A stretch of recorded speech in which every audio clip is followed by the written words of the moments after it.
LoveLore Library. Chapter 466. Imperial Consort Shin comes from a noble family and has been the apple of old General Shin's palm since she was young. Can you accept Mo Wushang treating you like a pet? The answer was naturally not. The person in front of her in this time, Shin Yueji, had only met him twice. But Mo Wushang's kindness to her, whether it was because he loved her or treated her like a pet, she knew very well. However, the man in front of her was provoking them with words and deliberately had the posture of persuading them to leave. Shin Yueji's mouth hooked up into a sneer. You went through so much trouble to come to the palace and said so many words to me. Your purpose is to make me leave him. If Imperial Consort Shin is willing to listen to my advice, there is nothing wrong with it. Both of you are not suitable. In addition, Mo Wushang still remembers the former empress. Do you believe that if one day he knows that the former empress is still alive in this world, will he immediately abandon you and look for her?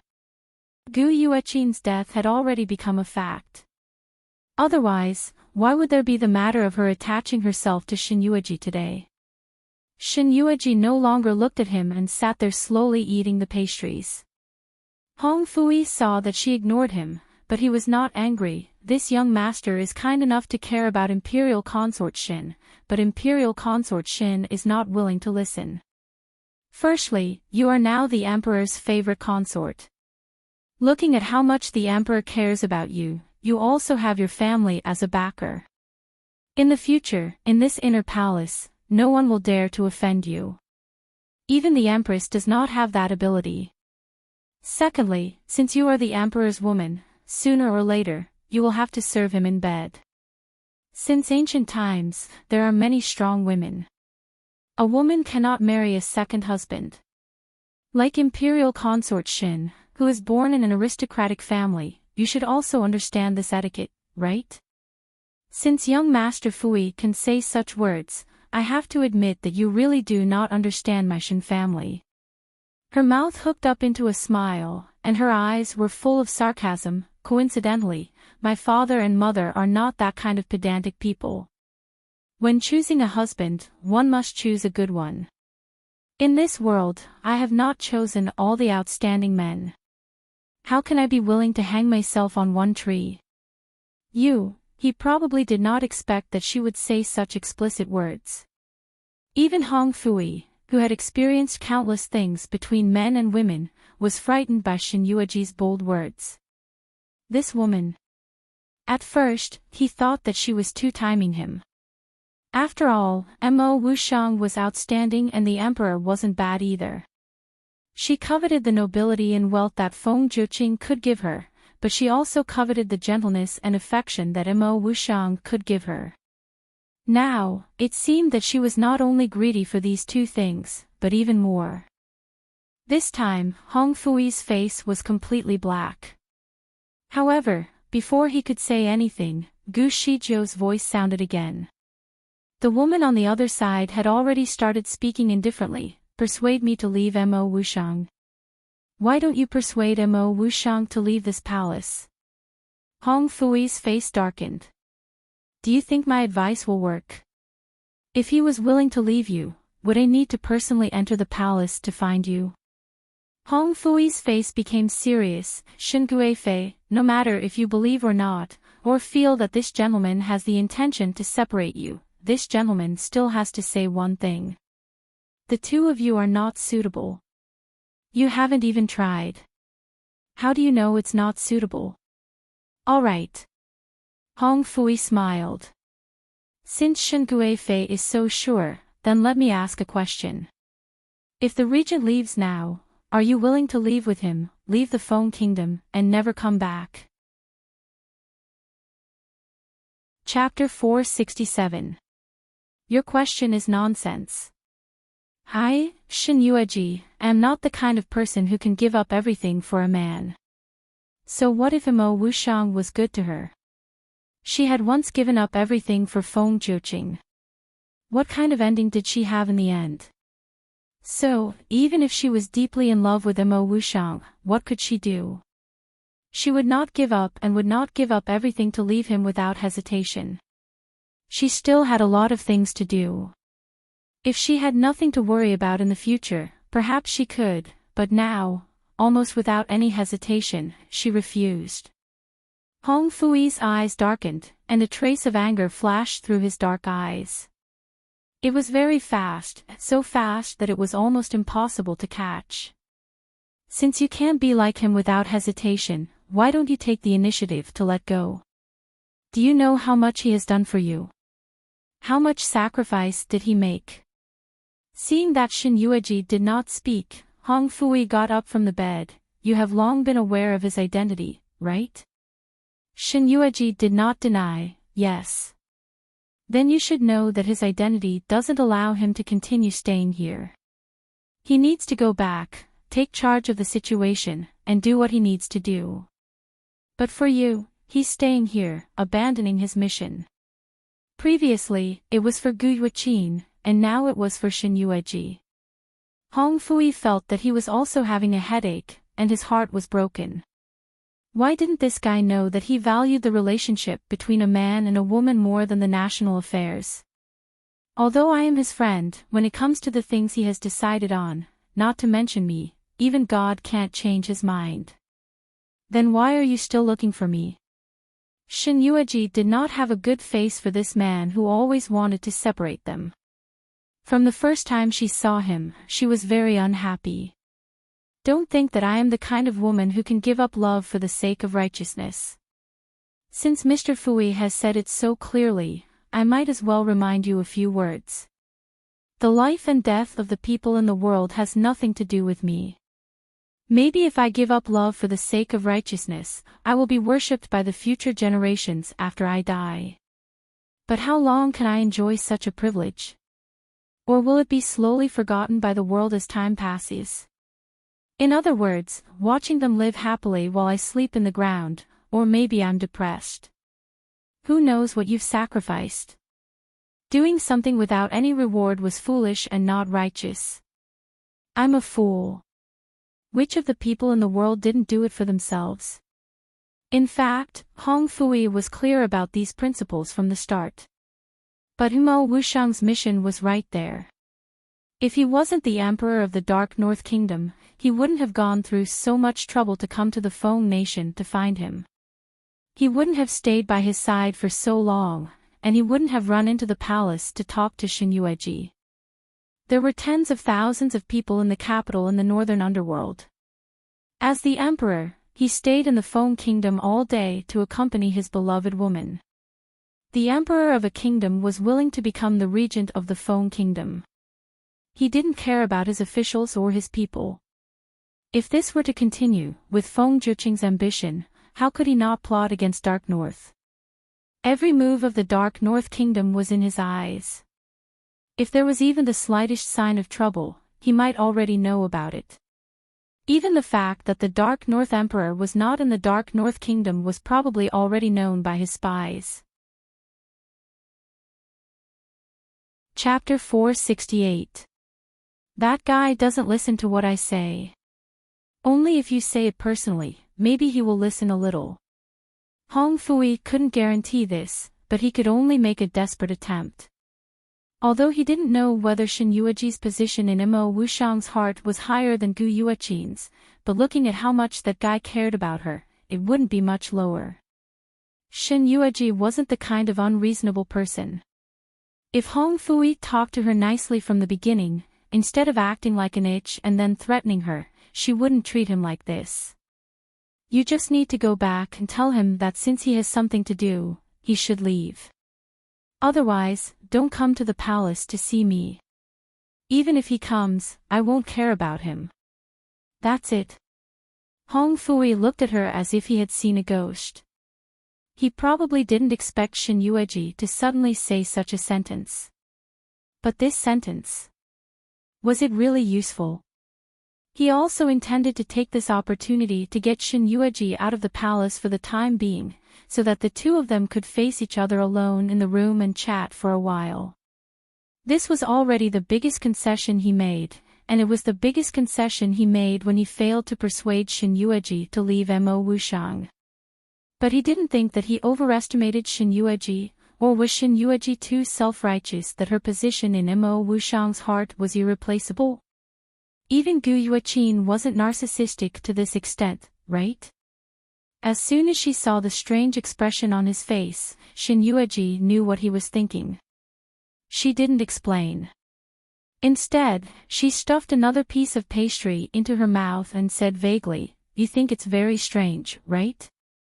At first, I thought so too, but after being with Mo Wuxiang for a long time, I can more or less understand his character. When you leave the palace, you just need to tell him that you came to see me, and then tell him what I just said to you, word for word. Say that I said it myself, and he will go back with you obediently. Oh, right, before he goes back, don't forget to ask him to leave Ji Chu behind. Leave Ji Chu behind, then he will leave with peace of mind.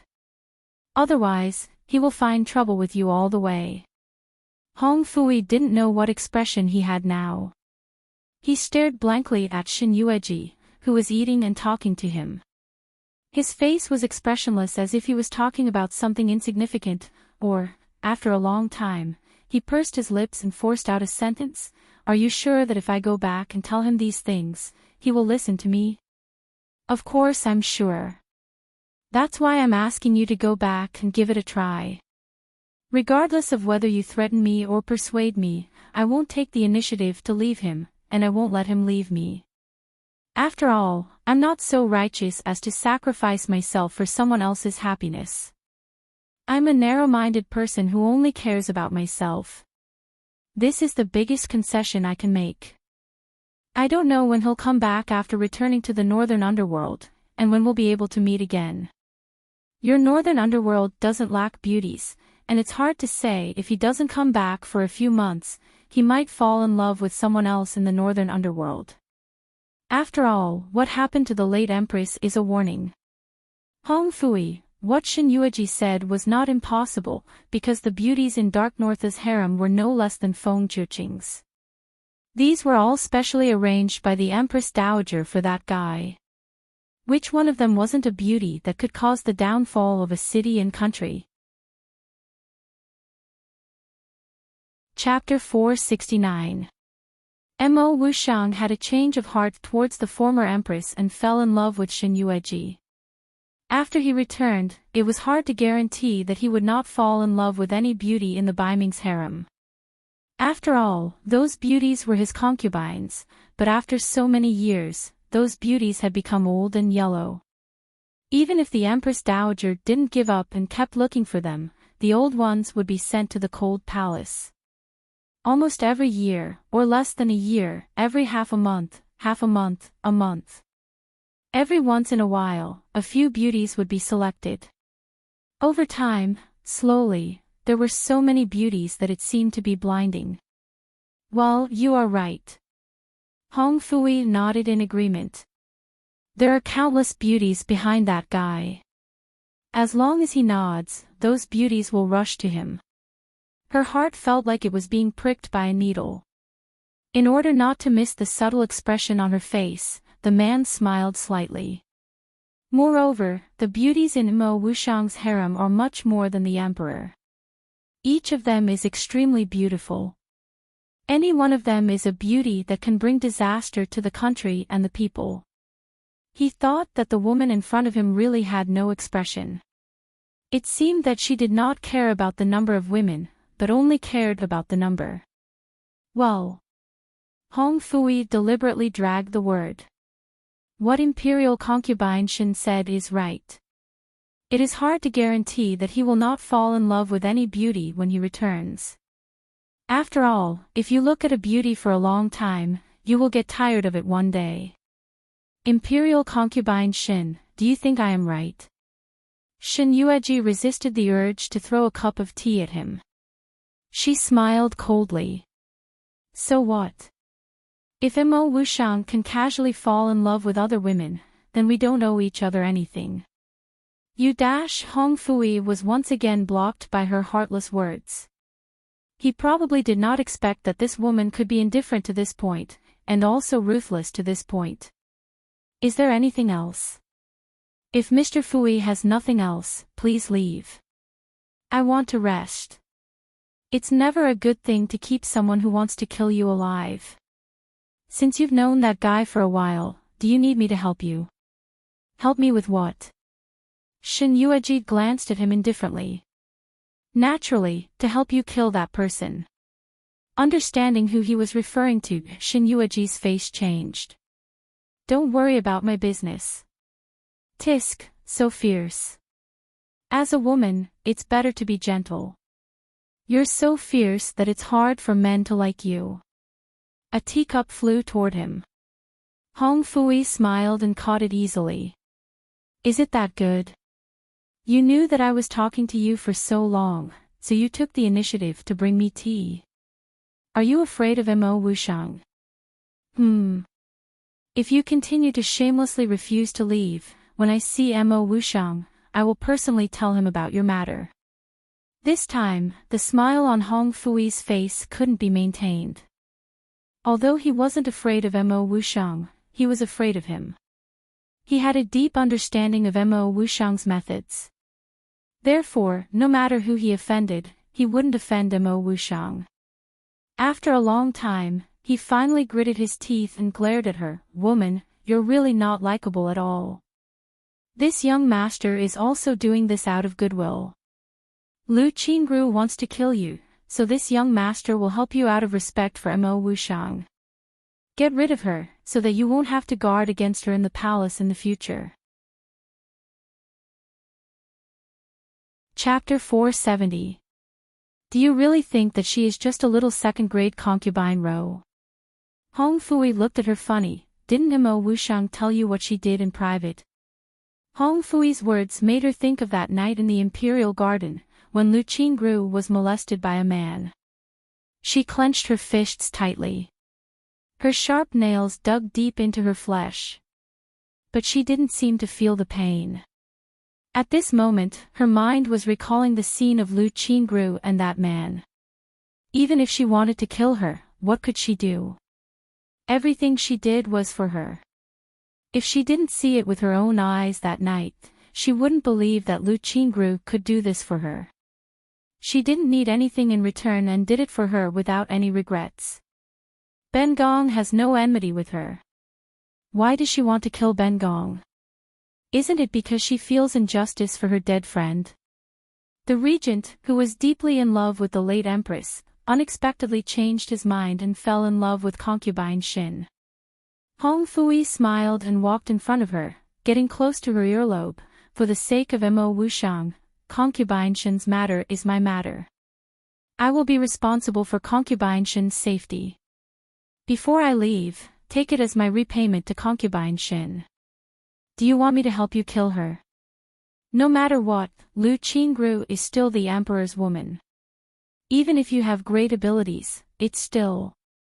She's just a mere second-grade concubine row. Who has Feng Zhouqing truly cared about? You and I both know very well that even if Lu Qingru is dead, he would at most order someone to casually investigate. At that time, what he would find out would be the fact that Lu Qingru had an affair with many men of the Jianghu. How could a conceited man like Feng Zhouqing be willing to let his own woman wear such a hat on him? Shin Yueji slightly turned her face to avoid his approach and got up. You don't need to intervene in this matter.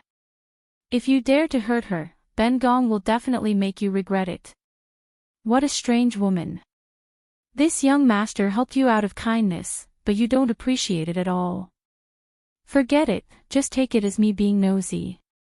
If you suffer in the hands of that woman in the future, don't run to Mo Wushang and complain that I didn't help you.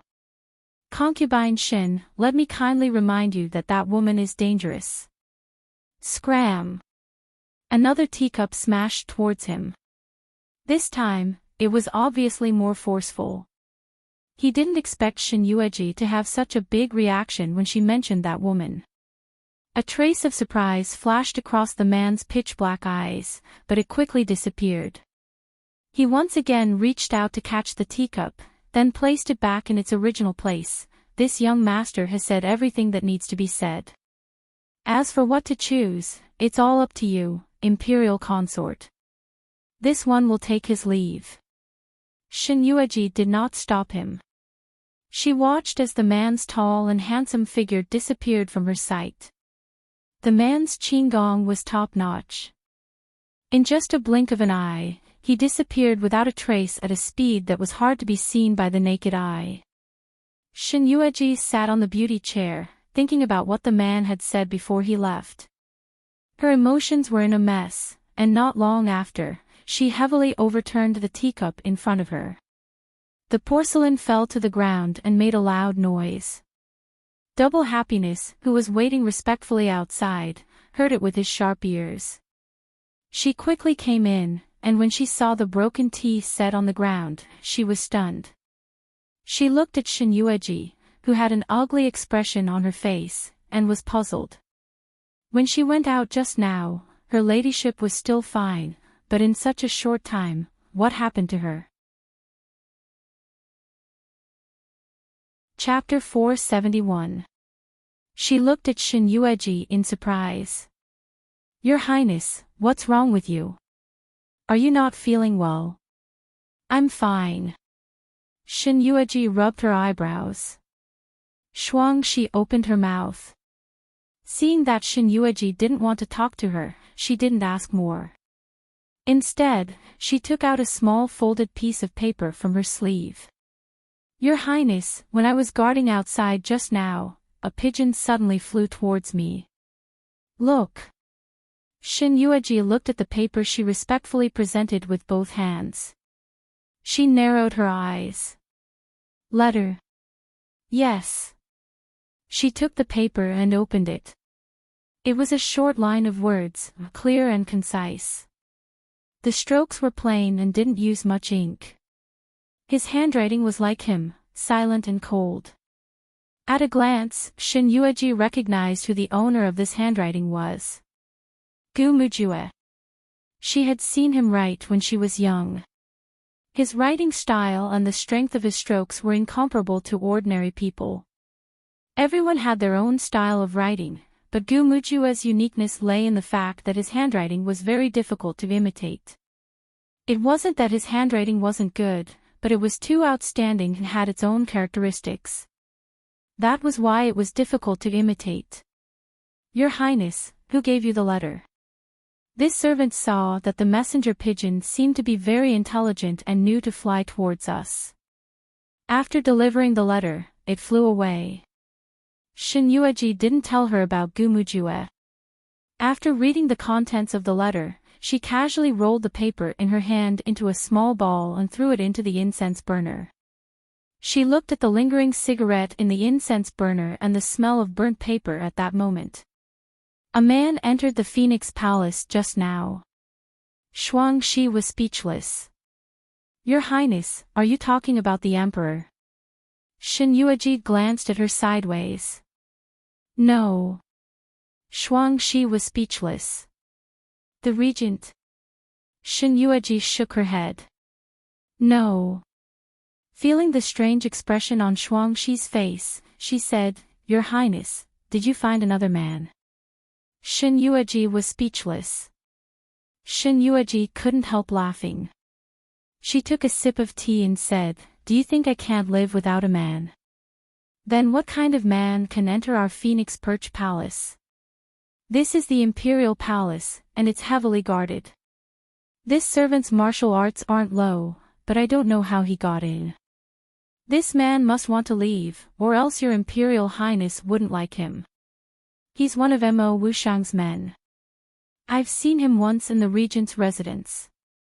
Someone close to the son-in-law. Was he sent by the son-in-law to pass a message to you? It doesn't count. Mo Wushang didn't know that he was coming. He snuck into the palace. That man didn't bully you, did he? He didn't bully me, but he said something to make me leave your son-in-law. Ah. Shi's face turned bitter. Nyang, you must not agree to him. You must know that in this world, only you and the son-in-law are the most compatible. Does the son-in-law know about this? If the son-in-law knew that this dog of a man had such thoughts, the son-in-law would definitely cripple him. double happiness. Ah, Your Highness. How much do you know about Imo Wushang? Shen Yueji's question stumped Shuangxi. In the past, Shuangxi would never have thought about this question seriously. She only knew that Imo Wushang was the regent of the Feng nation who was on equal footing with the emperor. It was known how much military power and connections the emperor had. However, it was unknown how much military power the regent had behind him. It was so mysterious that people didn't dare to invade it. Chapter 472. Before this servant entered the palace, I vaguely heard by Axayan talking about the regent. They said that the regent's identity was strange. When they didn't know what happened, he had already secured the position of the regent of Feng country and was on equal footing with the emperor. Even the emperor, including the former emperor, had tacitly agreed to this. And it was said that the former emperor seemed to be very afraid of the regent. No matter how much the regent disobeyed the former emperor didn't dare to say a word. The former emperor was the emperor, but when facing the regent, he was like a subject. Oh. Is that so? Your Highness, why are you suddenly asking about this? Speaking of this, Double Happiness suddenly smiled strangely and bumped her elbow. Your Highness, are you worried about the regent? You're afraid that one day, the emperor will find out about your relationship with the regent. Will the regent be able to protect himself then? Shen Yueji, Your Highness's worries are completely unnecessary. Have you forgotten the former empress? Back then, the former empress had an affair with the regent and was found out by the emperor when they slept on the same bed. In the end, the emperor only punished the former empress, but did not touch the regent at all. This is enough to show that the regent's background and backing make the emperor unable to do anything to him. You know so much. Of course. When Your Highness liked the regent, this servant often helped to investigate the regent's identity. He is someone that even the emperor can't do anything about, let alone this servant. This servant only knows this much. Your Highness, tell me, what is the regent's identity? Have you asked him about it? The regent likes you so much. As long as you ask, this servant believes that the regent will definitely tell you everything without hiding anything. Shen Yueji snorted coldly. If he wanted to tell me, he would have told me long ago. Why do I need to ask him personally? Moreover, she already had a 90% understanding of his identity. She was the one who guessed it, so what did it have to do with him telling her personally? The Emperor of the Dark North Kingdom. Who would have thought that Imo Wushang was the Emperor of the Dark North? Suddenly, an idea flashed in her mind, as if she recalled something. It seemed that when she was still Gu Yuqin, her private affair with Imo Wushang was discovered. During the period when Imo Wushang left the Feng nation, there was a commotion in the northern underworld. Back then, the incident in the North Sea had spread far and wide. She had forgotten the exact reason. She only remembered that the incident had spread from the North Sea to the Feng Kingdom, and then to the Feng Kingdom's imperial palace. Even she, who was in the imperial palace, had heard about it. That she thought of a not-so-good guess.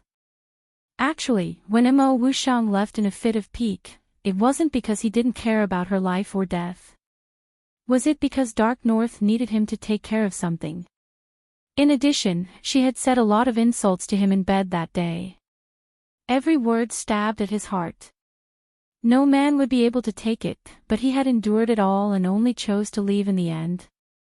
She was thinking, if Imo Wushang was still in the Feng nation, if he was still there, how could he be so indifferent after knowing that she was drowned in the lake? She heard from Ji Chu that after she died, he drank every day and looked in the direction of Diaoyang Palace. He stayed there every night, guarding her past. Your Highness, what's wrong? Seeing that her expression wasn't right, Shuangxi called out to her worriedly. Chapter 473. Shen Yueji snapped out of her trance and looked at her, I'm fine. Let me in. Let me in, I want to see Imperial Consort Nyang Nyang, please let me in. I'm kneeling for you, sob sob sob. I'm begging you. Outside the hall, there was a sudden burst of hoarse cries. Shuangxi walked out first. Nyang Nyang, this servant will go see.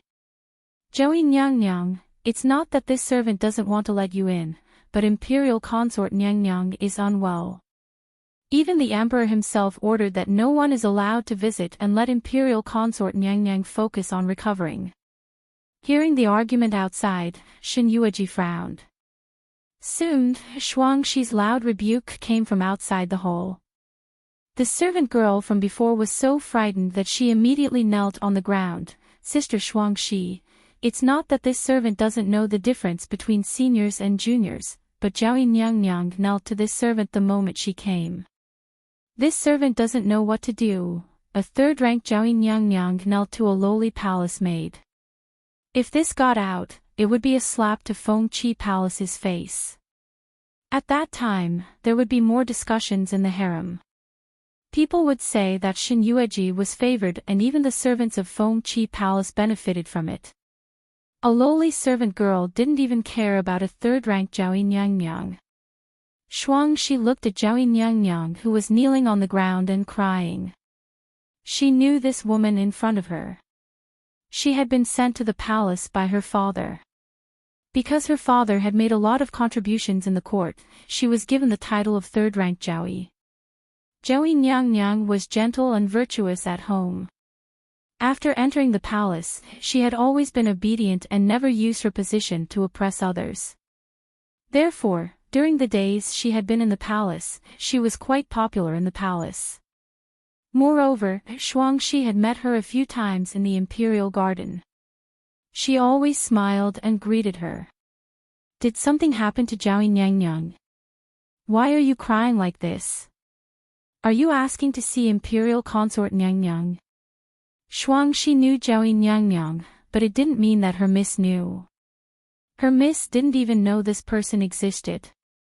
Thinking of her previous friendly attitude, Shuangxi's tone wasn't as aggressive as before. He spoke to her patiently. If it is about matters of the Hogong, the Empress is the master of the Hogong.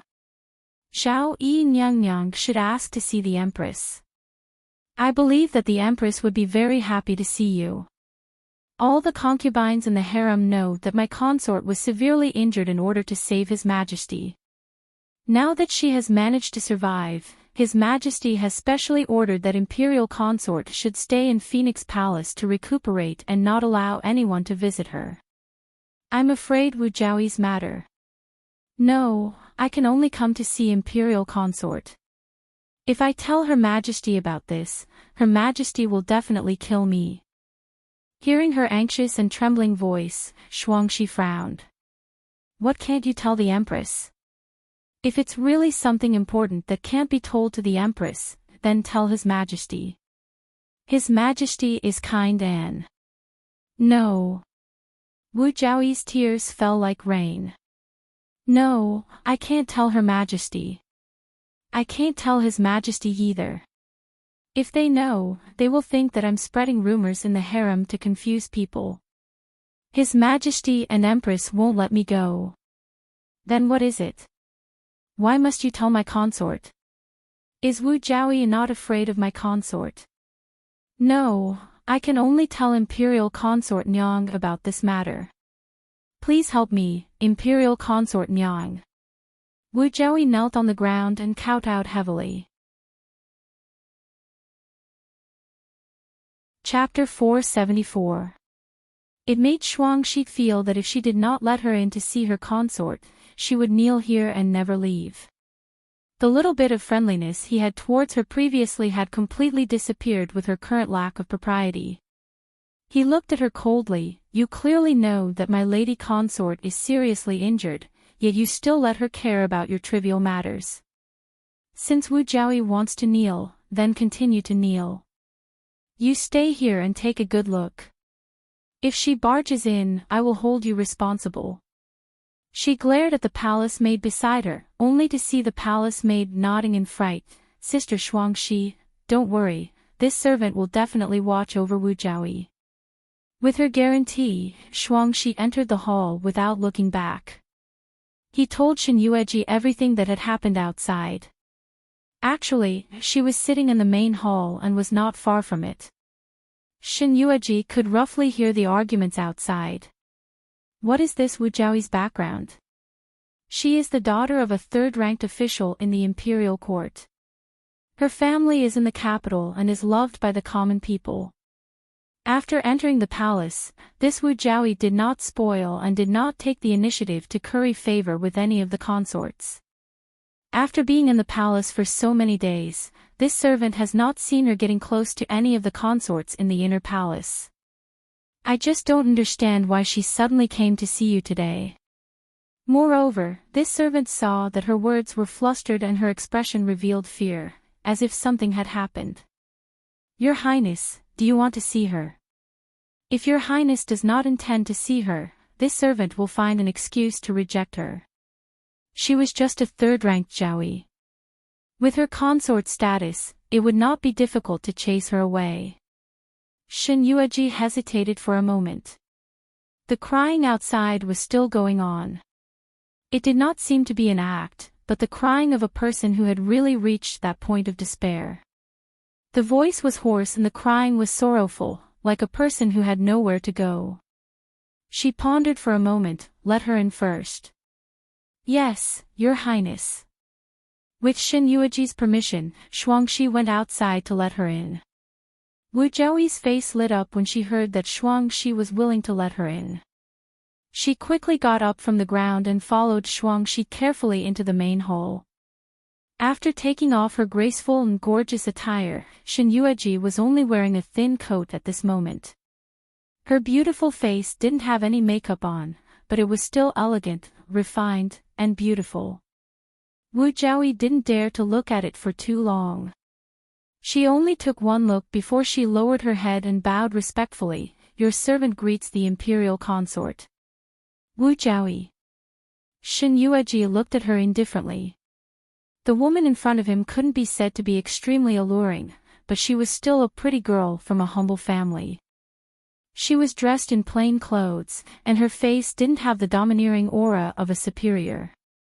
I'm here, Wu Jiaoyi lowered her head humbly. Her pretty face still had traces of tears that had yet to dry, and she looked pitiful. This consort has never had any dealings with you before.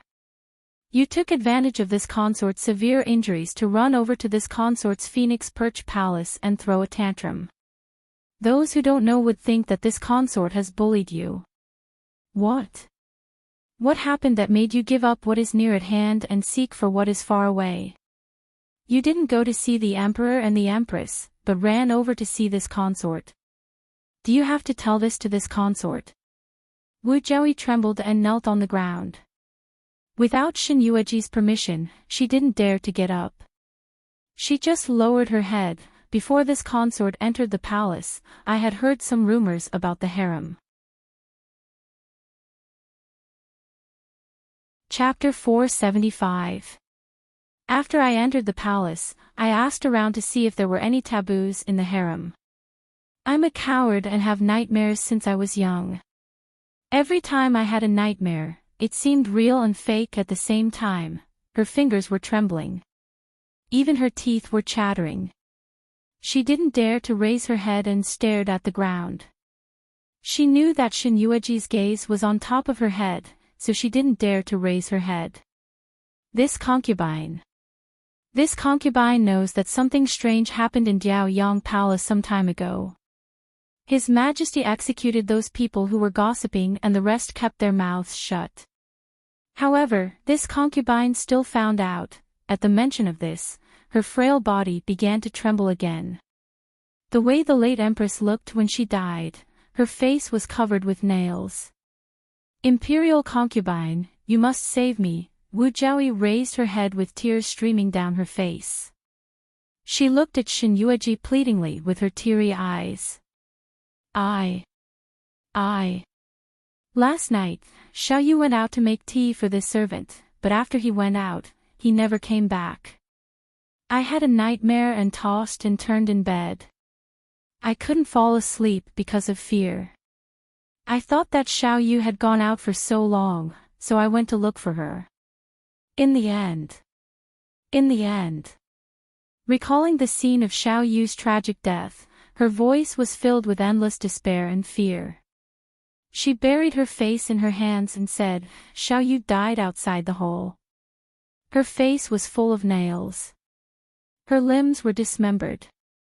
Her skin and flesh were peeled off, hanging loosely on her bones. There was a pool of blood. Her eyeballs were half hanging on the ground. Wu Jiaoyi covered her face. After Wu Jiaoyi entered the palace, did she offend any concubines in the harem? Someone deliberately plotted to murder her maidservant and purposely made her look like this to scare her. It was not strange at all. No. Wu Jiaoyi shook her head. Imperial concubine, ever since I entered the palace, I've always abided by my duties and never dared to cross the line. I've never been in contact with any concubines in the harem. I've always been alone. I've never offended anyone. This servant didn't dare to tell His Majesty about this. Ever since the death of the late Empress, His Majesty had suppressed all the rumors about the late Empress. No one was allowed to mention it again. Moreover, the late Empress was the Empress' elder sister, so this servant didn't dare to tell her anything. This servant was afraid that the Empress would say that this servant was talking nonsense and kill this servant. This servant had no choice but to look for Imperial Consort Nyang and beg Imperial Consort Nyang to save this servant. Xiao Yu. After Xiao Yu died, she crawled up from the ground with her broken limbs. The eyeball that had fallen to the ground glared at me, she said. Wu Jiaoyi's body trembled violently. She said, "Imperial concubine," her corpse climbed up from the ground and could still talk to me. She said she's back for revenge. She's going to kill all the women in the harem. The moment she said those words, she felt as if she had lost all strength in her body because of her fear. It was as if her soul had been sucked dry. She was afraid that Shen Yueji wouldn't believe her words and would think that she was talking nonsense. After calming down for a long time, she slowly found her voice. She stretched out her arm and rolled up her long sleeves. It could be seen that there were countless scratches on the back of her smooth hand. It was as if those sharp nails had scratched her flesh, and those wounds had already turned purple. They were green and long. Some places were swollen. Chapter 476. Your Highness, look, these were all scratched by Xiao Yu. When her corpse crawled up from the ground, she grabbed this concubine's arm. Her fingernails were very long, like knives. This concubine couldn't move, much less dare to touch her. This concubine wanted to push her away, but her body was covered in minced flesh. As soon as this concubine touched her, her flesh began to fall from her body. Her fingernails scratched my flesh. She said she wanted to kill me. She said she wanted to dissect my body while I was still alive. Wu Jiaoyi's voice was hoarse from crying. Your Highness, I swear, I really didn't do anything bad. I beg you, please save me. I beg you to chase me out of the palace. I want to go home, sob. Was there really such a strange thing in this world? Shuang Shiguang was listening at the side, imagining the scene she was talking about. Her hair stood on end. She subconsciously looked at Shen Yueji beside her, only to find that her face was calm. There was nothing strange at all. Your Highness. Where is Xiao Yu's body now? It's, Wu Jiaoyi's frail body trembled again. I deserve to die. At that time, Xiao Yu's corpse wanted to kill me. I was scared, so I rushed into the palace and used fire to burn her to death. Imperial concubine, the imperial harem is really haunted. It must be the ghost of the late empress who died unjustly. She didn't want to stay here anymore. She really didn't want to stay here anymore. She wanted to go home. She wanted to go home. Wu Jiaoyi, calm down. No. No. There must be a ghost in this harem. There must be. No wonder I've been dreaming about some strange things ever since I entered the palace. I can always dream of a ghost face with nails sticking to my face, and every time I sleep, we'll stick to each other. The late empress is dead. That is a fact. How can a dead person become a malicious ghost? If anyone who died a wrongful death would become a vengeful ghost after death, then the world would have long been in chaos. The late empress had no enmity with Wu Jiaoyi, so why did she bother you after she became a malicious spirit? Facing Shen Yueji's words, Wu Jiaoyi fiercely shook her head. I don't know. I don't know anything. I really don't know anything. I don't know why she's pestering me. I want to go home, Imperial concubine Shen, I want to leave the palace. Anyway, I'm not favored, my father's official position is dispensable in the court. I beg you, let me out of the palace. I don't want to stay in the palace anymore, I will die, sob sob. I will definitely die. It's easier said than done for an imperial concubine to leave the palace. Shen Yueji glanced at her. Wu Jiaoyi, even I don't have the ability to let you leave the palace safely. If you want to leave the palace, you can only go out lying down. Seeing the tears on Wu Jiaoyi's face, Shen Yueji sighed. After what happened last night, it seemed that the harem was destined to not be peaceful. She believed what Wu Jiaoyi said. In the harem, she didn't offend any imperial concubine. However, the other party targeted her first, and she was just a victim. Maybe she resisted too much last night, otherwise, the one who died would not only be Xiaoyu, but also herself. It was also possible that the other party deliberately let her go. The purpose was to make her afraid that the empress would be flustered and spread this matter in the harem. The more the better. Wu Jiaoyi's experience reminded Shen Yueji of the two-headed monster she met in Diaoyang Palace. Chapter 477. Was this related to Lu Qingru? Shen Yueji glanced at Wu Jiaoyi, who was kneeling on the ground, and said, "You can go back first. I will investigate this matter." Wu Jiaoyi cried even harder when she heard Shen Yueji asking her to go back. No. I won't go back. Imperial concubine, please don't chase me back. If I go back, I will definitely die. Imperial concubine, according to Lu Qingrou's character. Shen Yueji was a little hesitant. Wu Jiaoyi's actions were out of her expectations. If her guess was correct, then she was the one behind all of this. Her goal was to make Wu Jiaoyi spread the news. However, she didn't. Instead, she suppressed the matter and came to find her, asking for her help. It was hard to guarantee that Lu Qingru wouldn't kill her in the end. If a third-ranked Jiaoyi died in her own palace, it would definitely cause a huge uproar. At that time, there would be a lot of waves in the imperial harem.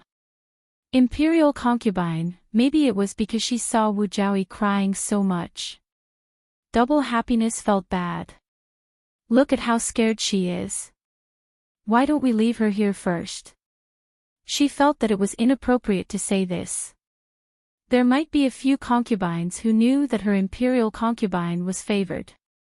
If they followed her, they would be able to meet the emperor. But looking at Wu Jiaoyi crying like a bear, she didn't look like a scheming person. Moreover, she had fought with her a few times in the palace. She felt that she was different from the other women. Shen Yueji saw her dilemma. She said indifferently, "If you don't want to go back, then stay. I have a side hall here. You can stay there for now. Wu Jiaoyi was happy when she heard this. She quickly kowtowed. Thank you, Imperial Concubine. Thank you, Imperial Concubine. I will remember your kindness forever. Double happiness. Yes, Imperial Concubine. Arrange a place for Wu Jiaoyi to stay. Yes, Imperial Concubine. Ji Chu. As double happiness led Wu Jiaoyi away, Shen Yueji took a sip of tea and called out softly. The man's strong figure appeared in front of her. He said respectfully, Miss Shen. Help me investigate something. The strange things that happened in Wu Jiaoyi's chamber last night were indeed caused by Concubine Ro. Ji Chu looked at her and said. There was a hint of surprise in his eyes. You found out so quickly. When Master left this subordinate by young Lady Shen's side, he told this subordinate to pay more attention to the movements at Huayang Palace. Last night, this subordinate saw someone sneaking into Huayang Palace. This subordinate followed the black-clothed man all the way and saw Xiao Yu's death with my own eyes. Was it done by those two-headed monsters? No, it should be someone else.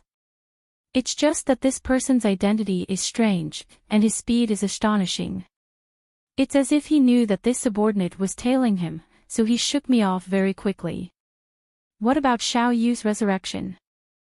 It was no different from the two-headed monster from before, but according to Wu Jiaoyi's description, her body was decomposed after death and then resurrected.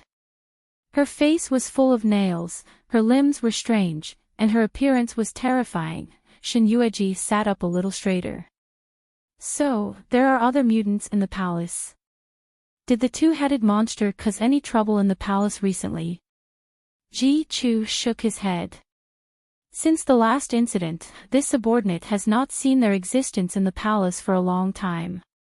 As for Xiao Yu, Ji Chu hesitated for a moment. Xiao Yu should have been manipulated after his death. As for how he was manipulated, this subordinate still needs time to investigate. Chapter 478. Did you hear Wu Jiaoyi's description of me just now? I did hear some of it. When Xiao Yu was dismembered, I was there. After the man in black dismembered Xiao Yu, he didn't do anything else. He just threw Xiao Yu's body outside Wu Jiaoyi's palace and left. Ji Chu recalled seriously. About an hour later, Wu Jiaoyi came out to look for someone and saw Xiao Yu lying on the ground. Then, Xiao Yu came back to life and attacked Wu Jiaoyi with his limp limbs. It seems that Wu Jiaoyi didn't lie. Shen Yueji squinted her eyes. You said that the man in black's martial arts is very high. Yes. His qin gong is far above me. As for his martial arts, I haven't felt how strong his inner force is. He should be deliberately suppressing it. Are you sure that this man in black is also a man in Lu Qingrou's palace? Yes. Shen Yueji's heart turned cold. Every time she heard that there was a man with high martial arts in Lu Qingrou's Huayang palace, her heart would turn cold. No one knew better than her what this meant. The reason why these extraordinary people in the Jianghu were willing to risk their lives for her, wasn't it because, she clenched her fists a little and had an answer in her heart. Imperial Concubine Ro is too mysterious and ruthless. Master has entrusted a task. As long as her hands don't stretch too far and reach Phoenix Palace, then this subordinate. Master will not allow this subordinate to intervene in this matter. I've taken Wu Jiaoyi in. To her, it's the same as going against her. Do you think she won't reach out to me? Before Hong Fui left, she had already reminded her that compared to any other woman in this palace, the one Lu Qingru wanted to get rid of more was undoubtedly not her. Because it was because of her appearance that Imo Wushang's heart had a change of heart towards Gu Yuqin. She couldn't touch Imo Wushang, so she could only transfer this hatred to her. Seeing how Lu Qingru had sacrificed herself to avenge her, she couldn't help but recall that when she was still alive, the two of them had supported each other in the palace. Other women fawned on her because they wanted to borrow her position as the empress to look at the emperor. But Lu Qingru had sincerely wanted to be with her. Whether it was before or after entering the palace, even if the emperor had arrived, Lu Qingru's wholehearted gaze would only fall on her, shouldering all the dangers and punishments for her. This consort understands. No matter what concubine Ro does, this consort won't allow you to harm her. Ji Chu looked up at her in surprise. Seeing his apprehension, Shen Yueji nodded. Don't worry, she won't hurt me. Ji Chu did not believe these words. In fact, before this, Lu Qingru had wanted to hurt Shen Yueji countless times. Shen Yueji did not explain much to him. Not only will I not let you touch her, but I will also need you to stop all the outsiders who enter the palace in the future. I will not let them get close to Ro Fei. Can you do it? Ji Chu thought that his martial arts were excellent, but he was not the best in the world. This subordinate can stop most of the people in the pugilistic world. But some people in the pugilistic world are not as good as this subordinate, but they are good at using poison. I'm afraid it will be difficult for this subordinate. If I can stop them, then I will. If I can't, then forget it. Shen Yueji closed her eyes. Her heart was throbbing with pain. Once such a pure and kind person, but now for her, he had become so cheap. Chapter 479. She believed that she had never wronged anyone in her life, but Lu Qingru was the only one who made her feel indebted and sorry. Obviously, she was already dead. She could rely on her father to make a name for herself in this harem. Why did she have to sacrifice everything for a dead person, planning and scheming, using all kinds of methods and thoughts? What did she get in return? The dead Gu Yueqin would not come back to life, and the friendship between them had already ended with her death. Huayang Palace, Nyang. As far as this servant knows, Wu Jiaoyi did not publicize the incident last night, but ran to the imperial concubine's palace and has not returned until now. At this moment, in Huayang Palace, Lu Hui looked at the young girl in the bath. Her skin was whiter than snow, but there was no color of blood, and her skin was as white as paper. The pale and cold face did not have the sweet smile of the previous empress, and even the aura around her was cold and lifeless. This kind of cold aura was like a dead person. Every time she saw Nyang like this, she could not help but want to cry. She had been by Nyang's side for so many years, and since she could remember, Nyang was such a cheerful person, as if she did not know the feeling of loneliness. But now, she was like an empty shell without a soul, and no matter what she did, she was like a puppet, tortured by others. Looking at her white body, there were densely packed marks everywhere. Every time after they finished, she would soak here for a day and a night. The water in the bath had become cold, but she did not allow her to change the hot water. She kept soaking like this, until her body was swollen, until she cruelly wiped away those ambiguous and disgusting marks, causing them to bleed. She knelt in front of her, and finally could not help but burst into tears. Nyang, this servant begs you, don't torment me like this anymore. The previous empress is already dead. If the previous empress spirit in heaven sees you like this, she will definitely not die in peace. Nyang, why are you doing this? There were so many people, all strange shapes and ugly faces, no matter what kind of men, as long as they could bring her benefits, she would accept them all. Lu Hui shed tears, wanting to put a piece of clothing on her body. However, the woman in the bath did not seem to notice. Her entire body was immersed in the water, and her eyes were gazing into the distance. No one knew what she was thinking. Hui, are you tired? This servant isn't tired. This servant just feels tired seeing your highness like this. If you're tired, you can leave the palace. I'll let them bring you out of the palace and give you a sum of money. From now on, don't ever come back, okay? Her Highness, Xiao Hui looked at her in disbelief. Nyang Nyang, are you going to kick me out of the palace? Lu Qingru finally looked at her and smiled weakly. I have my own plans, you are innocent.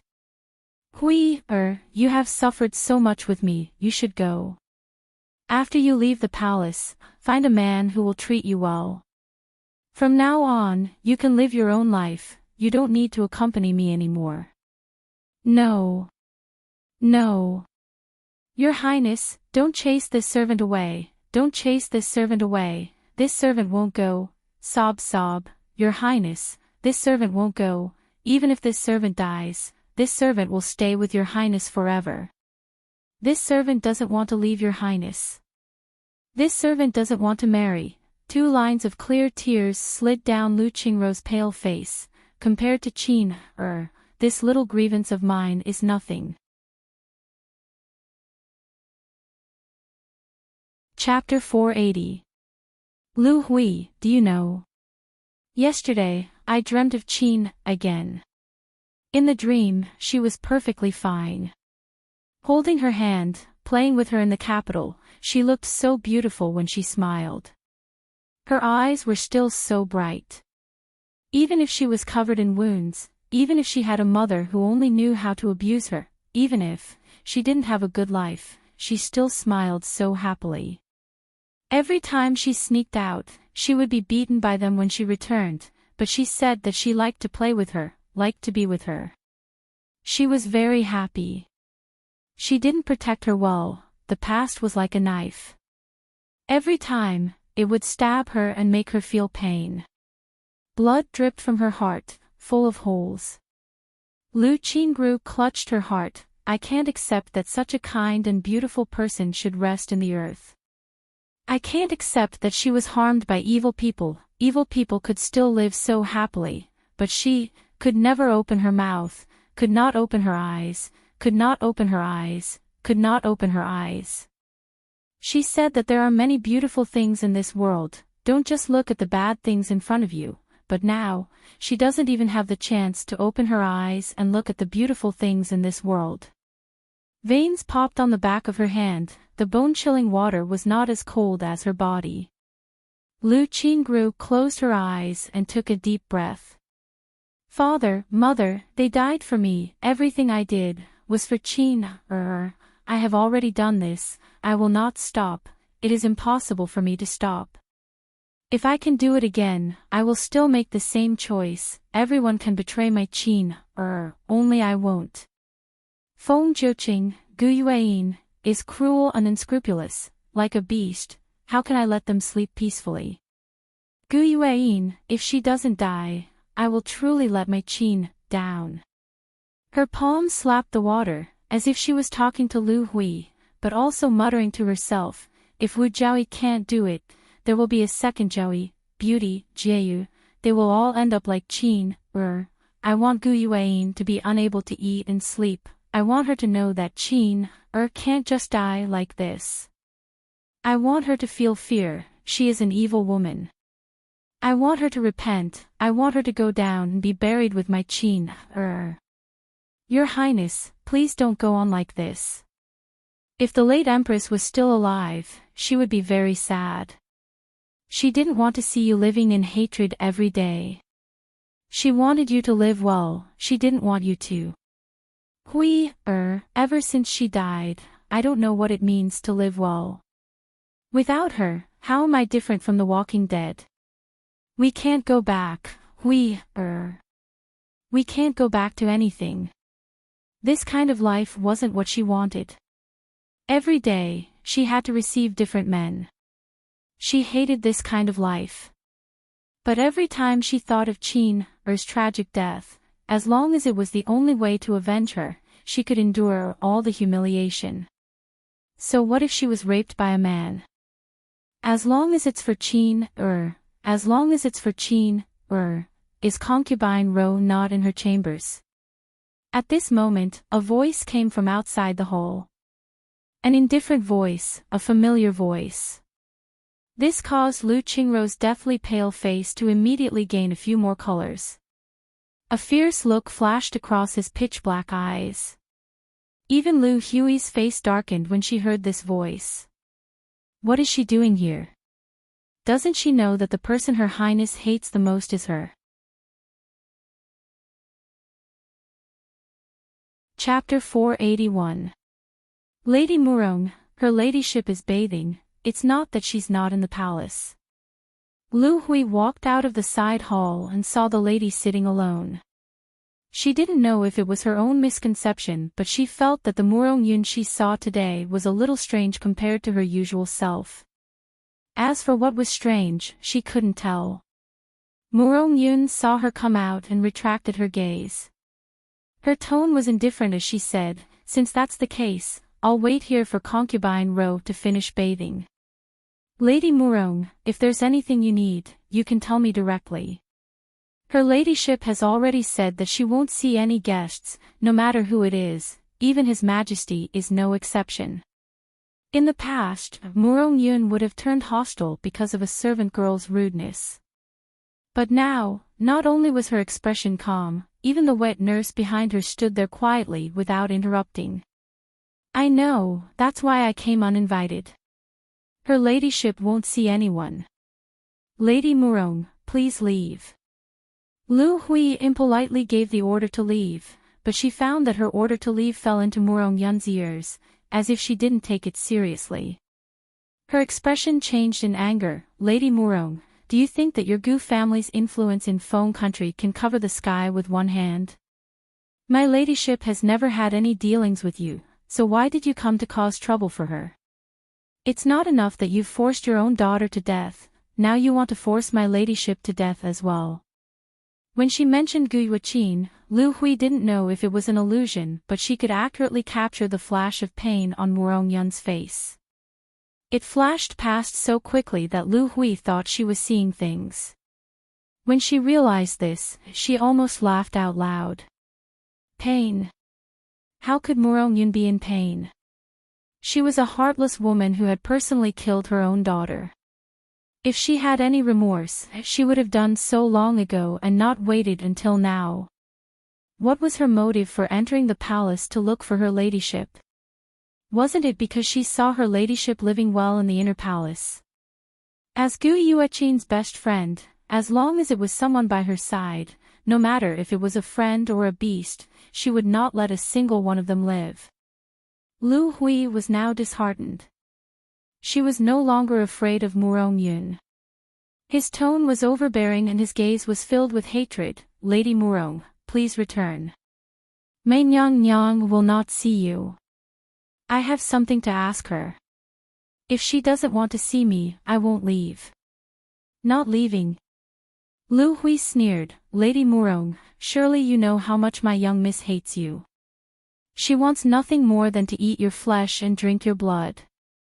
Today, you dare to enter the main hall of Huayong Palace with only a maidservant. Are you not afraid that when my empress sees you, she will pounce on you and take your life?" Murong Yun wasn't afraid at all. Instead, she laughed out loud. "I know, she wants my life. Ever since Qin died, she..." "Shut up. What qualifications do you have to call Qin-er's name?"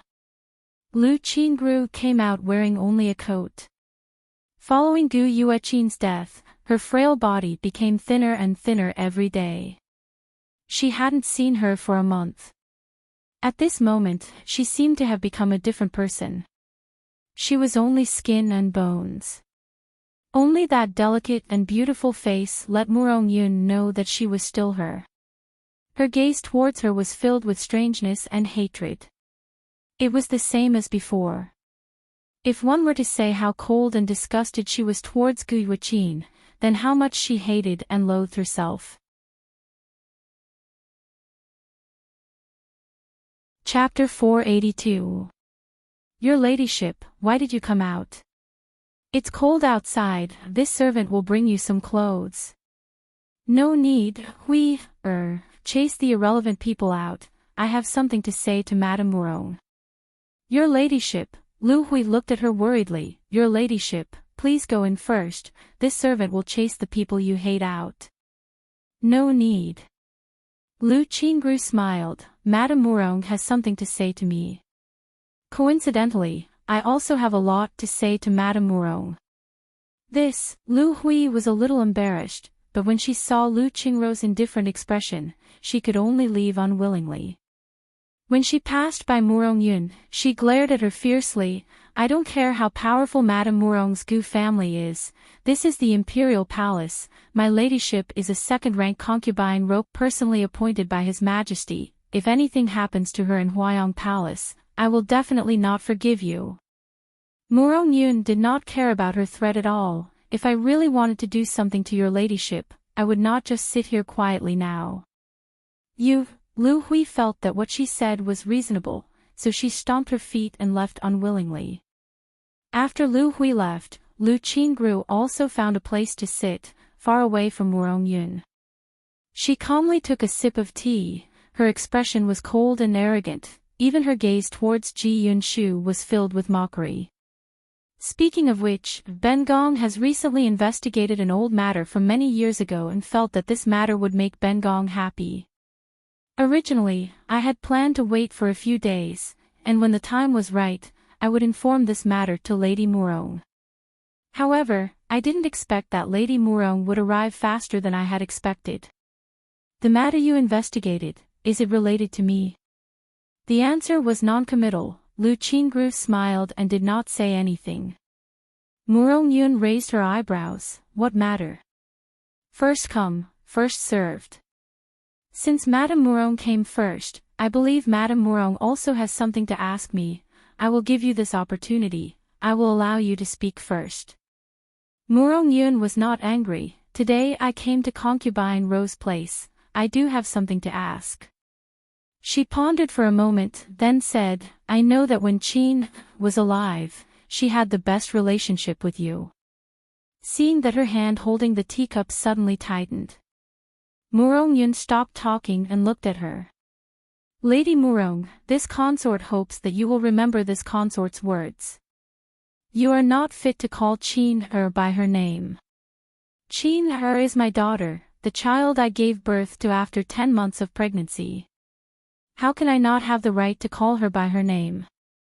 Murong Yun was infuriated by her cold tone. You are just a friend of hers, and I am her biological mother. What right do you have to interfere in the matter between us? Instead, Lu Qingru was tickled by her words. What qualifications do you have to say that you are her mother? My biological father and mother even risked their lives to save me when I was in trouble. What about you?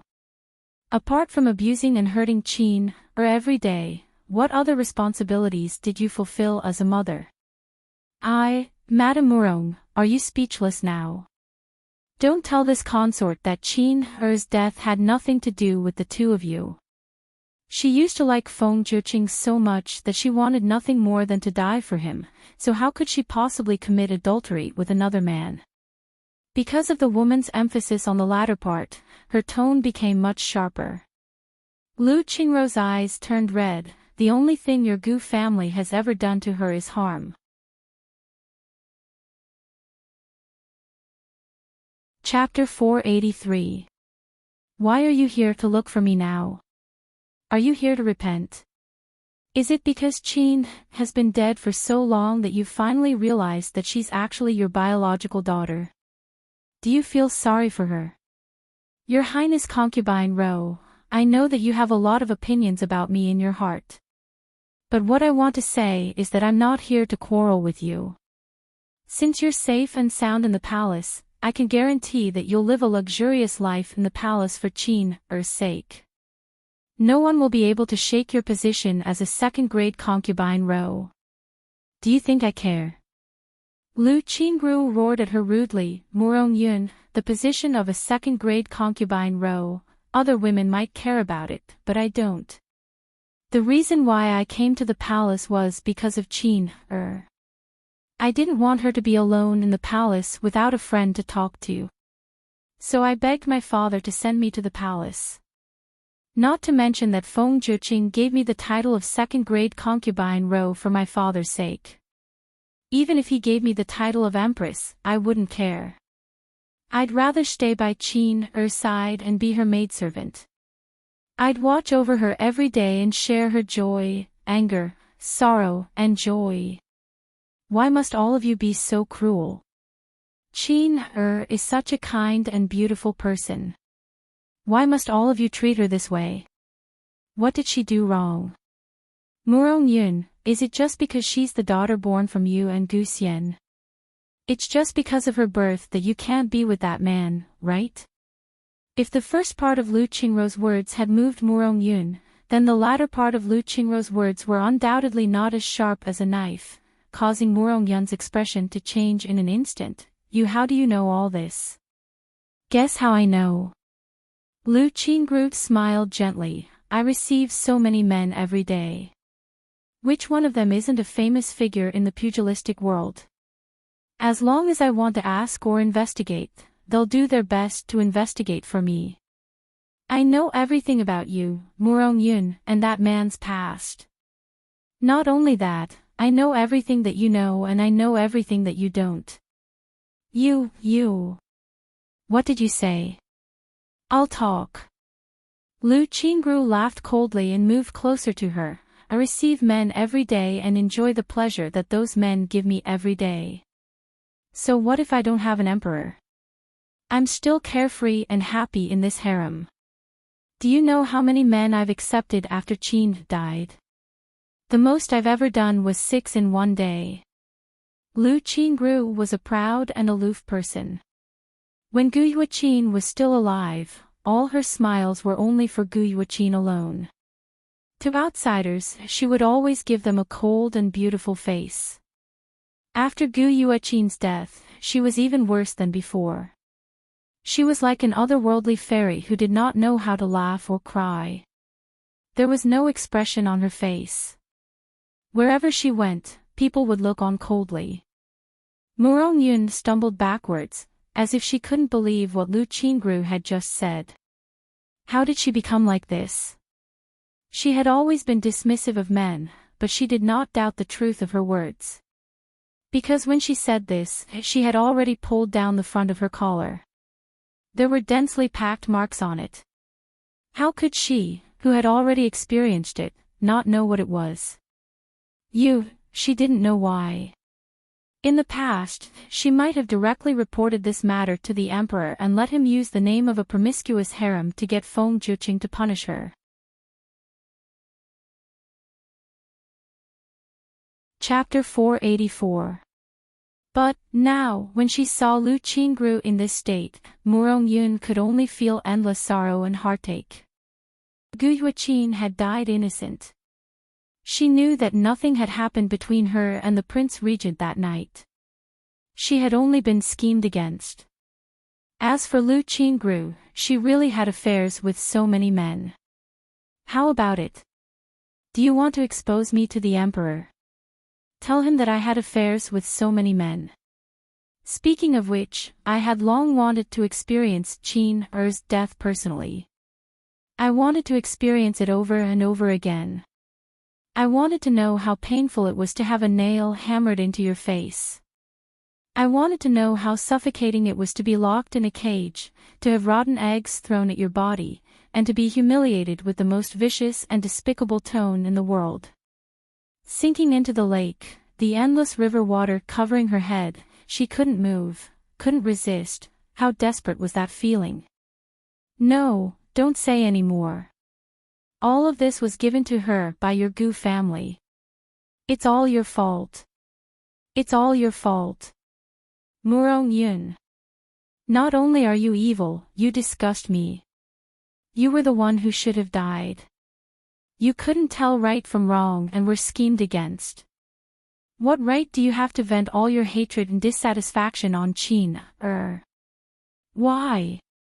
What right do you have to treat her like this? How hateful. Qin Er was still thinking about you even at the moment of her death. She even asked me, why? She couldn't understand why you would be so biased even though you were both her daughters. She couldn't understand. Compared to Gu Yuan, she loved you more. When she saw that you punished Gu Yuan, the young Gu Yuan was dissatisfied and spat in your tea for you to drink. She rushed over and knocked the tea over. Because of this, you even scolded her for being rebellious and had your nanny slap her more than 10 times. Her face bled from the slaps and the bruises only subsided after a few days. What about you? She loved you wholeheartedly, but you didn't like her at all. You didn't love the daughter you should have loved, but you protected the daughter you shouldn't have loved. She was wrong, she really knew she was wrong. From the moment Gu Yuqin died, from the moment she dreamed of her every night. Murongyun knew that she had already regretted it a long time ago.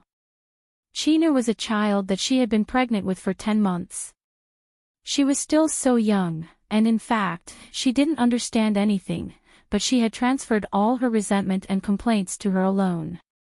She was sorry for her, it was all her fault. She covered her face in pain. Mei Qin. Seeing her like this, Lu Qingru laughed instead, looking at her as if she was looking at a clown. Regret it? Murongyun, tell me, what's the use of regretting it now? Qin was already dead and would never return. Even if you go down to accompany her, she won't come back to life. I'm here to ask you for some of Qin clothes. Concubine Ro, return Qin things to me. I rely on Qin belongings to survive every day. How am I supposed to survive if I give them to you? Lu Qingru turned her back. Murongyun, tell me, how good would it be if you had repented earlier? If the living Qin saw your repentant look, I don't know how happy she would be, Unfortunately. It's too late for you to repent, and it's so disgusting. Chapter 485. Her tone changed and her words suddenly became cold. It's a pity, Murongyun. You can't accept this. If I tell you everything I know, you won't even be able to live. Hearing the hidden meaning in her words, Murongyun looked at her. What do you want to say to me? Don't worry, I'll tell you sooner or later, but now is not the time. Lu Qingru rubbed her brows. Madame Murong, there will be guests coming to my Huayong palace. Don't disturb me. Qingru. It was a soft call that contained a tone of helplessness. It was as if Lu Qingru had returned to the time when she was in the Lu residence. Her mother had also called her by her name in such a loving yet helpless manner. Her tears immediately fell and she clenched her fists. Murongyun, we're not that familiar yet, what right do you have to call me by my name? When Qin was alive, you were her best friend. I admit that I had some opinions about you before, but now, I promise you that no one will dare to bully you in this harem. You don't have to protect your life, Madame Murong. Do you think I'm doing this for myself? The corner of Lu Qingru's mouth curled up in ridicule. She pulled down her clothes and walked towards the inner hall. You may leave. Qingru, Lu Hui. Lu Hui was always paying attention to every movement in the hall. When she heard Lu Qingru call her, she hurried in and ordered Murongyun to leave without thinking. Madame Murong, can't you see that Her Highness doesn't want to receive you? Hurry up and leave. Concubine Ro, I'm here today for Qin. I don't mean to make things difficult for you. Qin is my daughter and you're just her friend. Since you're her belongings, you should be handed over to me for safekeeping as a mother. Madame Murong, what you said is really funny. Now you know that the late Empress is your daughter. What were you doing earlier? Although my imperial concubine is a friend of the late Empress, their relationship is much better than yours as a mother.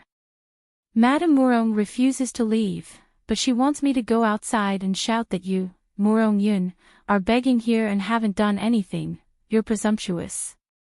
No matter how good her temper was, she was despised one after another, not to mention Murongyun, who was used to being high and mighty. For the sake of Guiyuaqin, she had already made herself humble enough. If you hand over Qin's belongings, I will guarantee your safety in this harem. You don't have to receive those men you don't like. Lu Hui's face was livid with anger. Stop spouting nonsense and slandering my concubine. I've already told her about this matter. Your Highness. Lu Hui stared at her in disbelief. Why did her ladyship tell Murongyun all this? Didn't she know who Murongyun was? If she told His Majesty about this, then Murongyun, also know what the bottom line of morality is. Don't worry, I'll keep my mouth shut about this matter and won't tell anyone else. However, Qin's belongings, Lu Hui gritted her teeth in response to her words. Don't even think about it. How could the relic of the late Empress fall into the hands of someone like you? Your Highness. Give it to her. Your Highness. She couldn't believe what she had just heard. Didn't Her Highness just say that she would not hand over the relic of the late Empress? Why?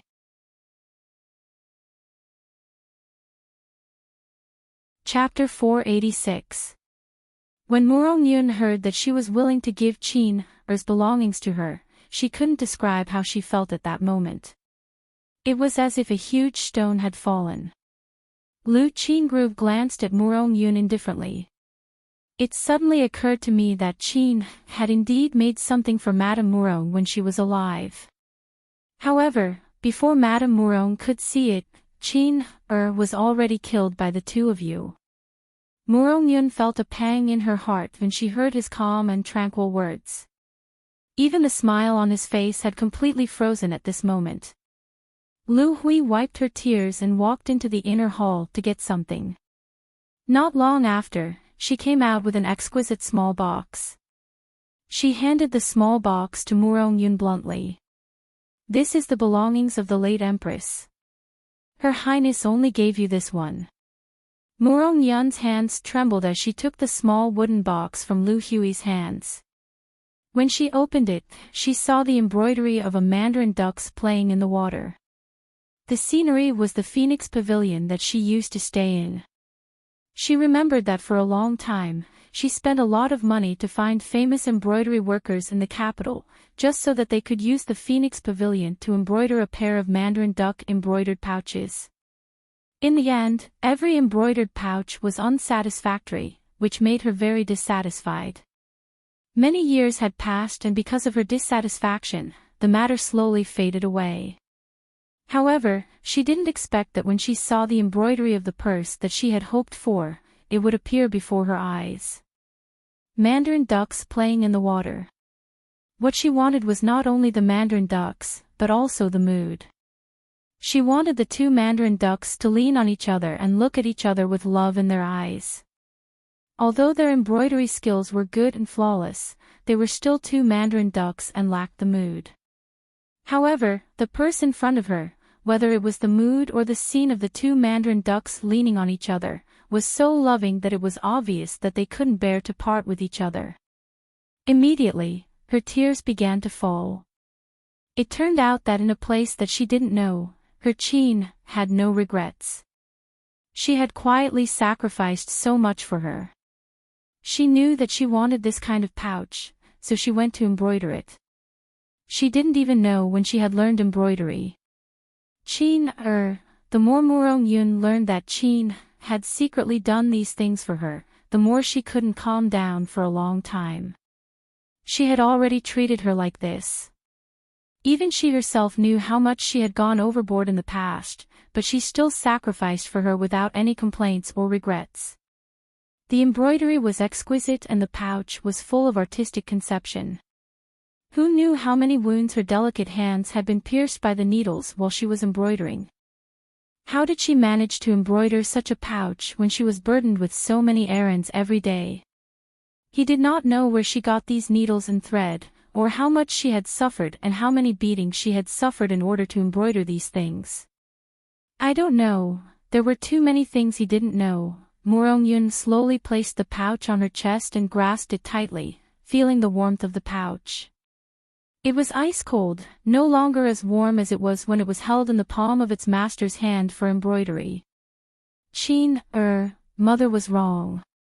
Mother was really wrong. Mother shouldn't have treated you like that. It was too late for her to realize her mistake now. She didn't have the responsibility of a mother. She treated Chin, in such a way, but Chin, didn't have any regrets.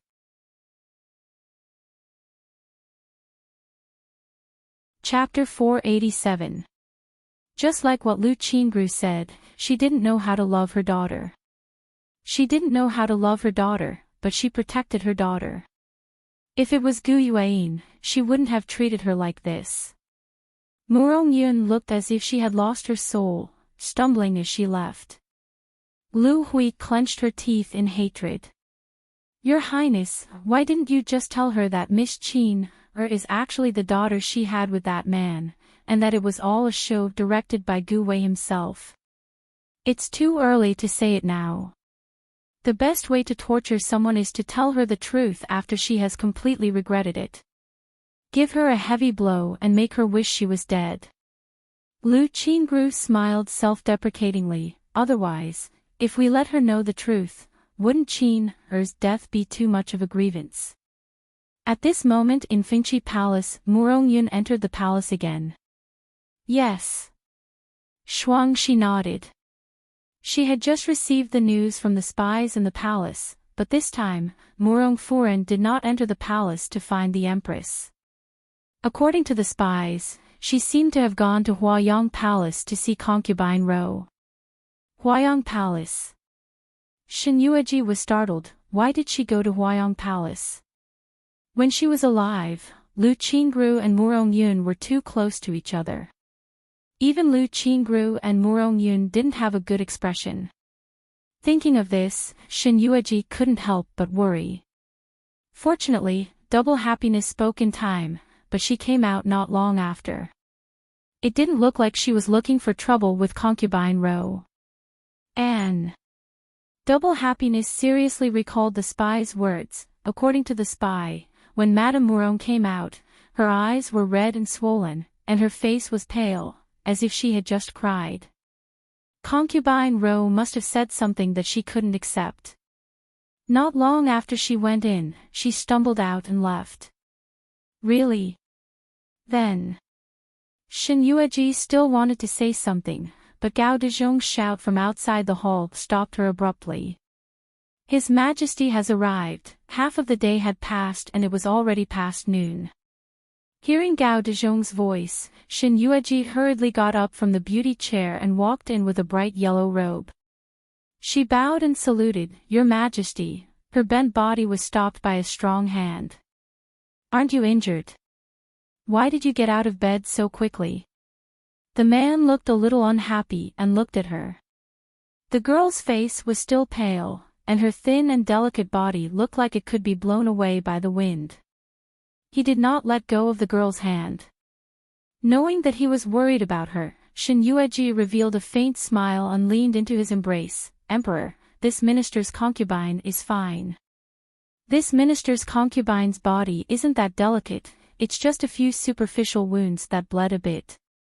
Now that the bleeding has stopped, it will heal in a few days.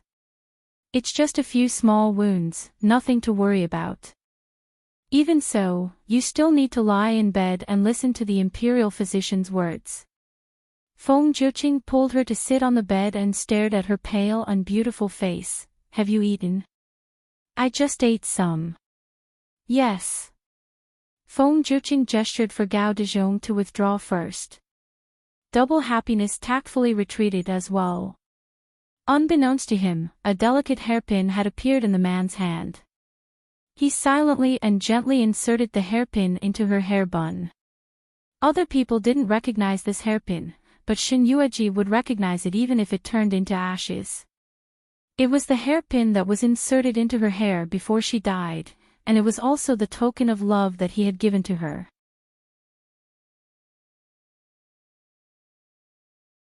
Chapter 488.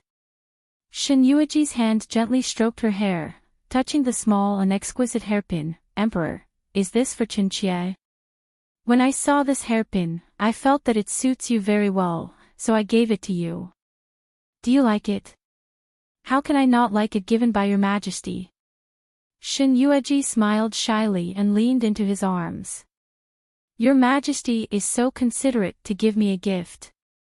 I didn't prepare anything for your majesty. The emperor was stunned at first, then he smiled gently and said with a doting tone, as long as you are well, it is the best gift for me. If you like it, I will see if there are any accessories suitable for you and bring them to you. Don't. Your majesty is so nice to me.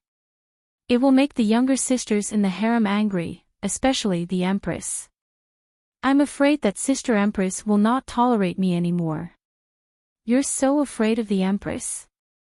I'm not afraid. I'm just afraid of dealing with the shadow of a crooked person. I think I'm an upright person, but the empress likes to play tricks behind my back. I can guard against her today, but I can't guard against tomorrow. Not only that. She looked at the young emperor with a sad expression. I'm afraid that if I go too far, your majesty won't believe me. Don't worry, I will believe you. Feng Jiuqing held her hand. Yueji, when the Gu family falls, I will let you be the empress, okay? Empress was such a tempting condition for a woman in the harem. Even Shin Yueji looked at him blankly. Your majesty. Qin, when I ascend the throne, you will be the only empress of the Feng country.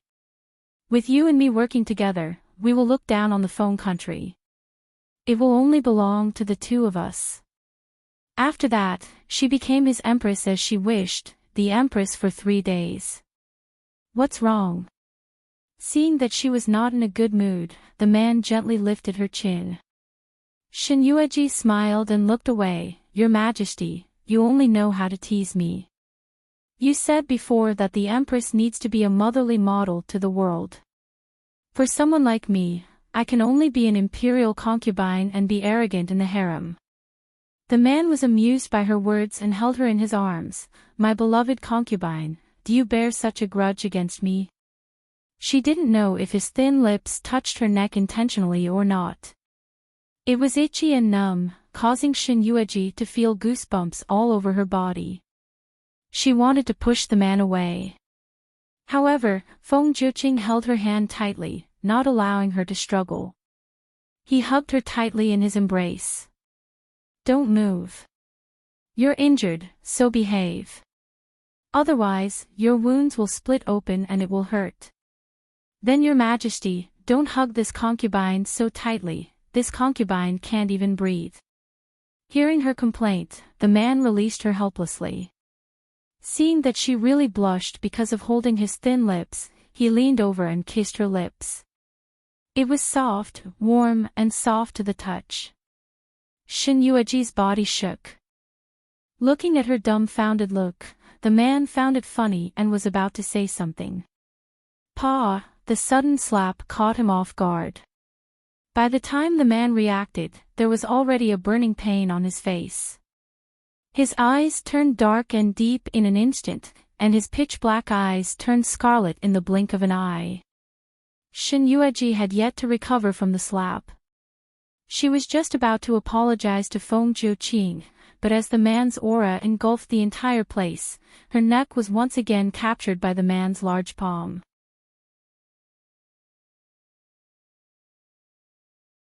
Chapter 489.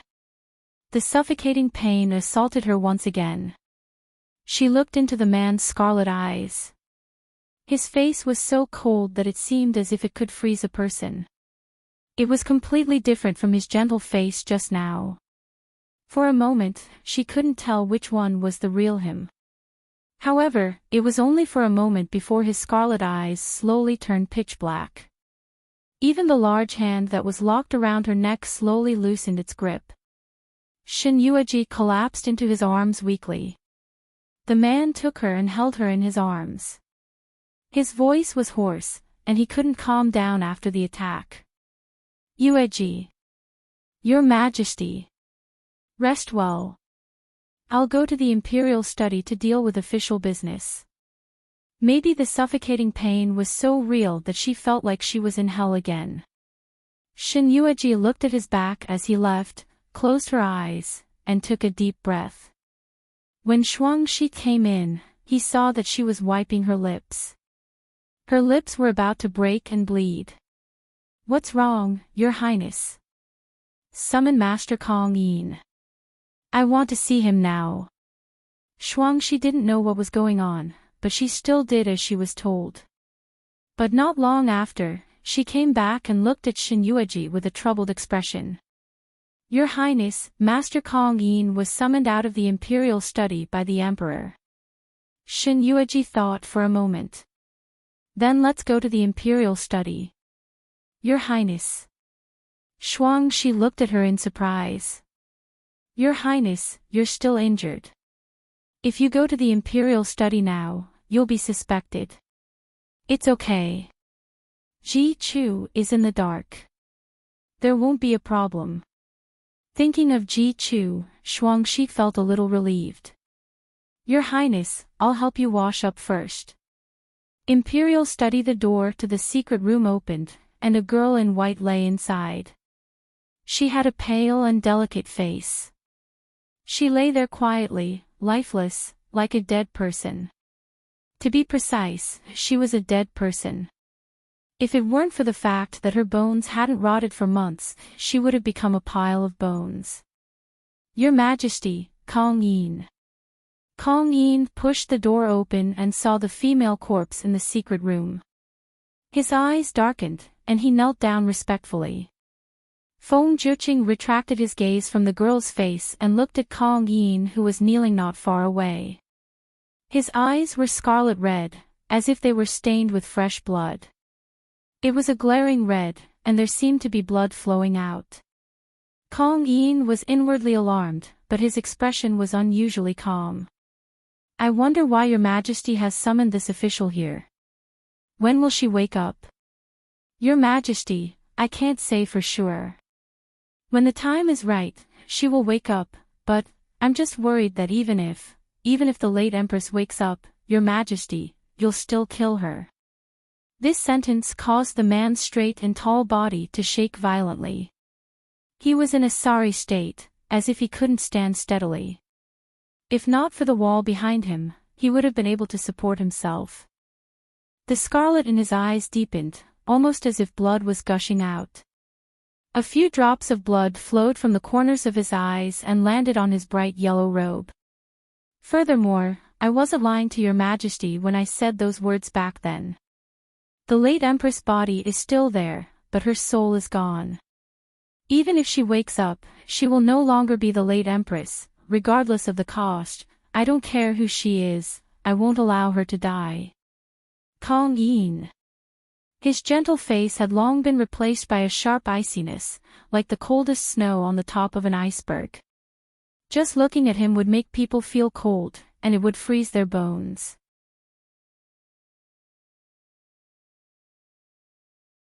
Chapter 490.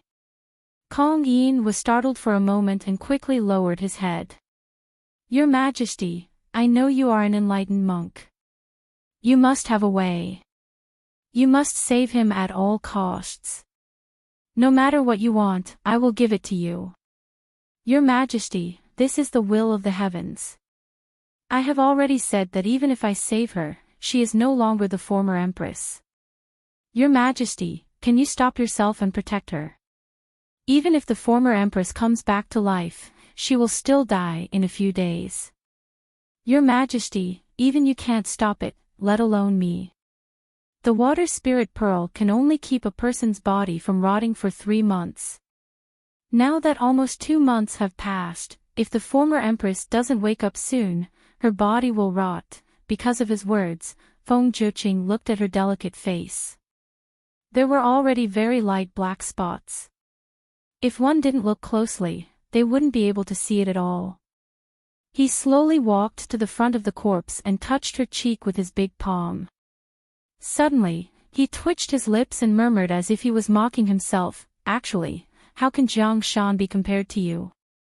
It has never been." But he never had the right to say this, let alone the chance to say it to her. He was like a weirdo that shouldn't exist in this world.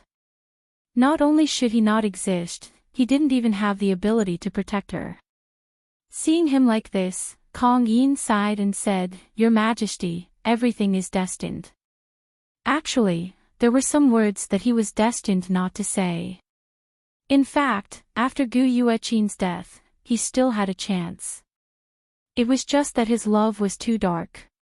Perhaps, his love for Gu Yueqin wasn't any less than Mo Wushang's, but the fact that he had twin souls meant that he didn't have much time to interact with Shen Yueji.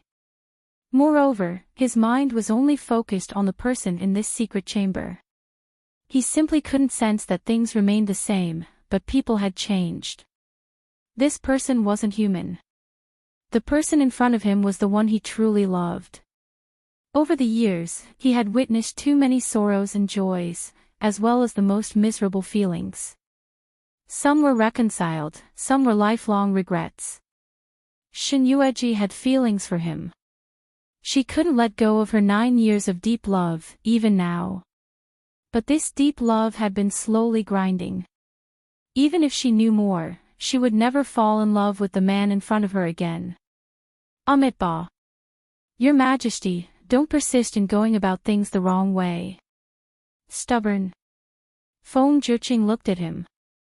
His black eyes were scarlet, and there seemed to be an endless sea of blood surging in them. Kong Yin shook his head and sighed. He walked up to the man and gently brushed his face with his hand.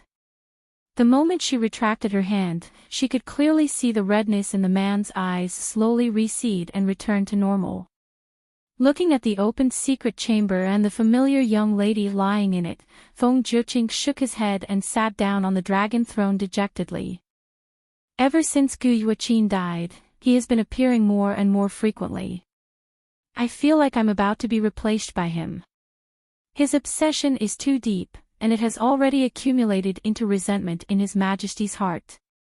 So, when His Majesty is tired, I'm afraid that you won't be able to suppress him. Feng Zhiqing looked at him when he heard this, but it wasn't long before he withdrew his gaze and looked at the white-clothed young woman that lay silently in the secret chamber. The young woman still had that pale and delicate face. She wasn't devastatingly beautiful, but her appearance was pleasing to the eye. He didn't linger and quickly withdrew his gaze from the young woman's face. As he placed his hand on the tea set on the dragon throne, the door to the secret chamber quickly closed, completely isolating the people inside.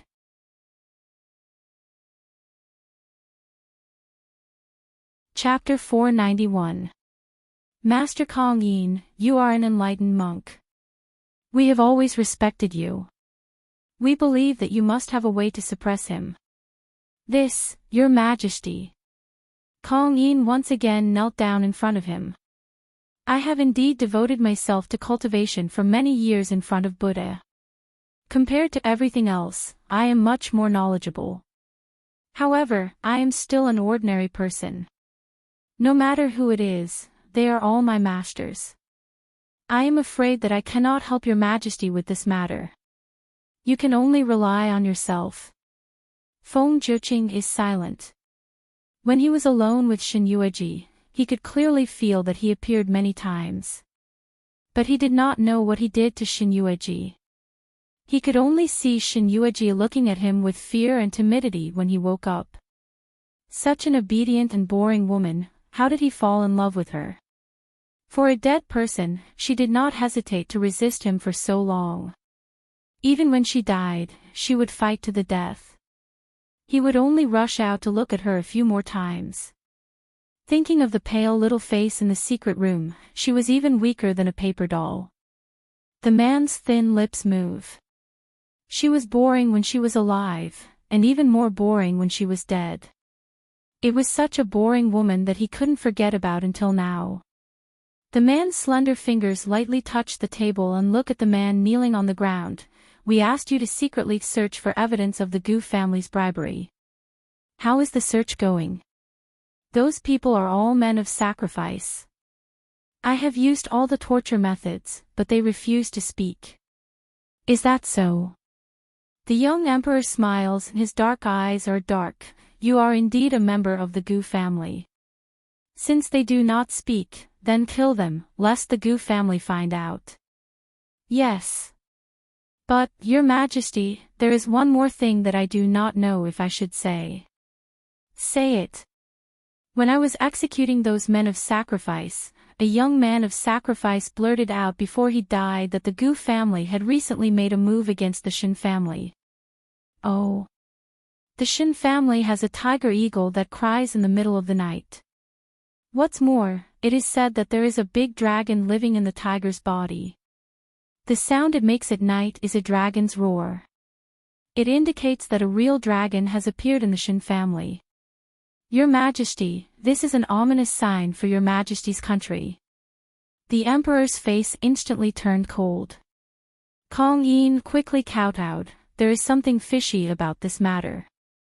Regarding the Shin family's style of doing things, Your Majesty should know about it.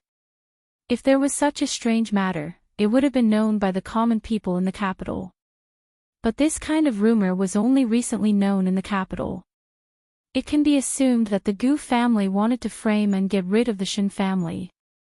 Kong Yin heaved a sigh of relief when he saw that the emperor's expression had eased a little. In the next few days, the Gu family will most likely make a move against the Shin family. I wonder if Your Majesty will. In the past, men might have chosen to sit on the mountain and watch the tigers fight, letting them fight to the death. But now, he narrowed his eyes and thought of the woman in Feng Chi Palace. Recently, there has been trouble in the Hogong. If something happens to the Empress, the Gu family will naturally put aside the matter of the General Fu. Understanding the meaning behind the Emperor's words, Kong Yi nodded. Your Majesty, did you say that something strange happened in Wu Jiao's bedroom again? The entire Feng country belonged to him. How could Feng Zhiqing not know about the things that happened in the Hogong? Gu Yueqin's corpse was lying in his imperial study. He did not believe the rumors in the Hogong. A corpse lying in his imperial study could run out and cause trouble. There must be someone behind this. Kong Yin. Your Majesty. Follow me to Huayang Palace. Yes.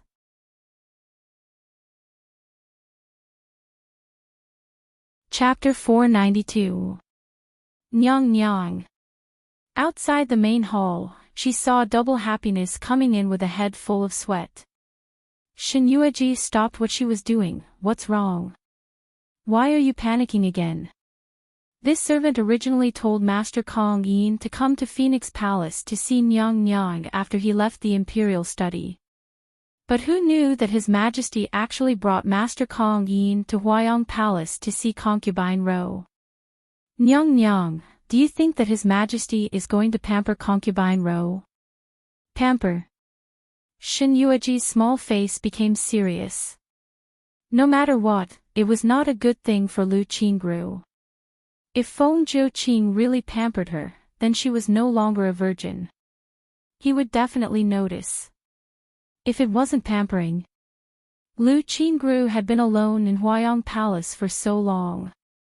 For so long, Feng Zhiqing did not care about her at all. Why did he suddenly go to Huayang Palace? Or did he find out something? Nyang Nyang. Nyang Nyang. Shin Yueji regained her senses and immediately stood up. Let's go, follow this consort to Huayang Palace. Nyang Nyang. If you go to Huayang Palace at this time, aren't you fighting with His Majesty? I can't care so much. If this consort doesn't go, Concubine Ro will definitely be in danger. Double Happiness did not understand. What did Concubine Ro's life and death have to do with Miss? Miss didn't know her. But she did not dare to disobey Shin Yueji. She could only respectfully accept the order, yes. Inside Huayang Palace. Hearing Gao Dezhong's announcement from outside the hall, Lu Hui panicked. Inside the crimson curtain, the two figures intertwined with each other were faintly discernible. The man was clearly aroused as he let out a long and continuous sigh. On the other hand, the woman under him was like a puppet. From beginning to end, she did not make a single sound. Lu Hui could not care so much anymore. She rushed into the hall and knelt in front of the bed. Nyang nyang. His Majesty is here. His Majesty. When the man who was on top of Lu Qingru heard that His Majesty was here, his body stiffened. He quickly withdrew from the woman's body. He began to put on his clothes in a flurry. What a joke! Even the people in Jianghu were afraid of the emperor. Especially someone like him who had stolen someone into the imperial palace. Even if it was a soft concubine who was not favored, she was still the emperor's woman. If someone like him, who swaggered around and did not put the emperor in his eyes, was caught by the emperor, would he be able to get out alive? Compared to the man's panic, Lu Qingru was leisurely putting on her clothes. Seeing that the man got out of bed and was about to leave, she said coldly, "Where are you going?" When the man heard this, he turned back to look at her. His expression was full of joy. He smiled and kissed her white face a few more times. Then he let go of her reluctantly. "Baby, isn't the emperor here?" "No matter how bold I am, this is the emperor's territory. You are his concubine in name. I am going out to avoid the limelight. I will come back to accompany you another day." "Ha!" he sneered. "At this moment, the emperor is outside the hall. You boast of your high martial arts skills, but you forget that the emperor is also a martial artist. Do you think you can leave this Huayang palace unharmed?" Lu Qingru's reminder made the man understand a little more. She was right. Even he had almost forgotten that the emperor knew martial arts. No matter where he went, he would be discovered by Feng Jiuqing. The whole Huayang palace was only so big. He was also a little anxious. His ugly face showed a panicked expression. "Then tell me, what should I do?"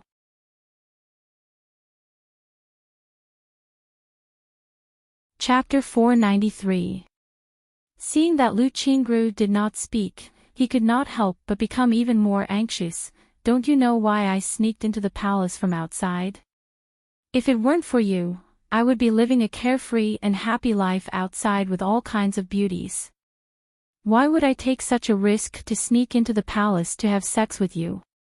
Lu Qingru restrained the hatred in her eyes and turned her face away, no longer looking at him. "Hide under the bed, hold your breath, and don't make a sound." The man glanced at the wide bed and saw that there was still a lot of space under it. Without saying anything, he jumped down and hid. Lu Qingru put on her clothes neatly and walked out of the main hall. The man had already sat down elegantly on the main seat. He looked at the tea set on the tea table with one hand, but had no intention of drinking tea. Seeing Lu Qingru come out from inside, there was a warm smile on the corner of his mouth. "I heard from Gao Dezhong that concubine Ro has not been feeling well recently." Gao Dezhong. He did not say that. Why did he pay attention to the concubines in the harem? He could not afford to be praised like this. Unfortunately, he did not dare to refute the emperor's words and could only accept his fate. "Your concubine greets your majesty." Ignoring the emperor's words, Lu Qingru bowed to him. The man's smile was not hidden as he looked at her gently, but he was not in a hurry to let her get up. "Concubine Ro, why didn't you tell me that your body is not well?" "It's just a small cold." "Speaking of which, your majesty has the body of a noble dragon. It's better to stay away from me, lest my cold infects you. Your father was once a loyal minister of Feng country with outstanding military achievements. Even if he is no longer alive, I will take care of his only daughter." When he mentioned his father, it was obvious that he had forgotten who was responsible for the hundreds of innocent lives of the Lu family. Her hands under her long sleeves were clenched tightly.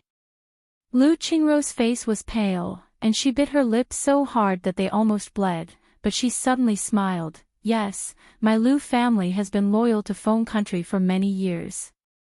For so many years, we have been loyal without any regrets, and we have made many fearless sacrifices for Feng country. Unfortunately, the Lu family is already dead. They were executed by a careless emperor. Concubine Ro. How dare you? Gao Dezhong's expression instantly changed as he reprimanded him. However, the young emperor did not show the slightest bit of displeasure on his face. Instead, he smiled slightly, and his slender fingers lightly tapped on the table, producing a crisp sound. When this sound fell into Lu Qingrou's ears, it was undoubtedly like a talisman that hastened her death. Oppression, panic. In her heart, there was only deep hatred and unreconciled hatred. If she could, how she wished she could pounce on him and kill this beast with her own hands. If it wasn't for her, her parents would still be alive and well. If it wasn't for him, she and Qin wouldn't have been separated forever. If it wasn't for him, the hatred that shot out from her eyes was so undisguised. She wanted nothing more than to eat his flesh and drink his blood. When Feng Zhiqing saw this, he stood up from his seat. He slowly walked towards her. Your Majesty, you can't.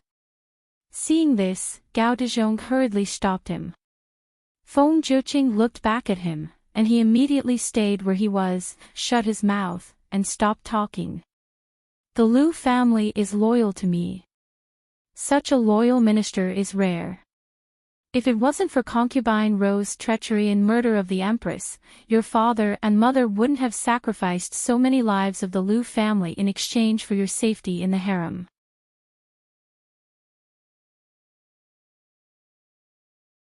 Chapter 494. Fatuous Ruler. Lu Qingru glared at him fiercely. Gu Yuan, that bitch is not a good person, but you were deceived by that bitch, listened to her words, and killed your wife of 9 years. Feng Zhiqing, in this world, no one will treat you as sincerely as Qin.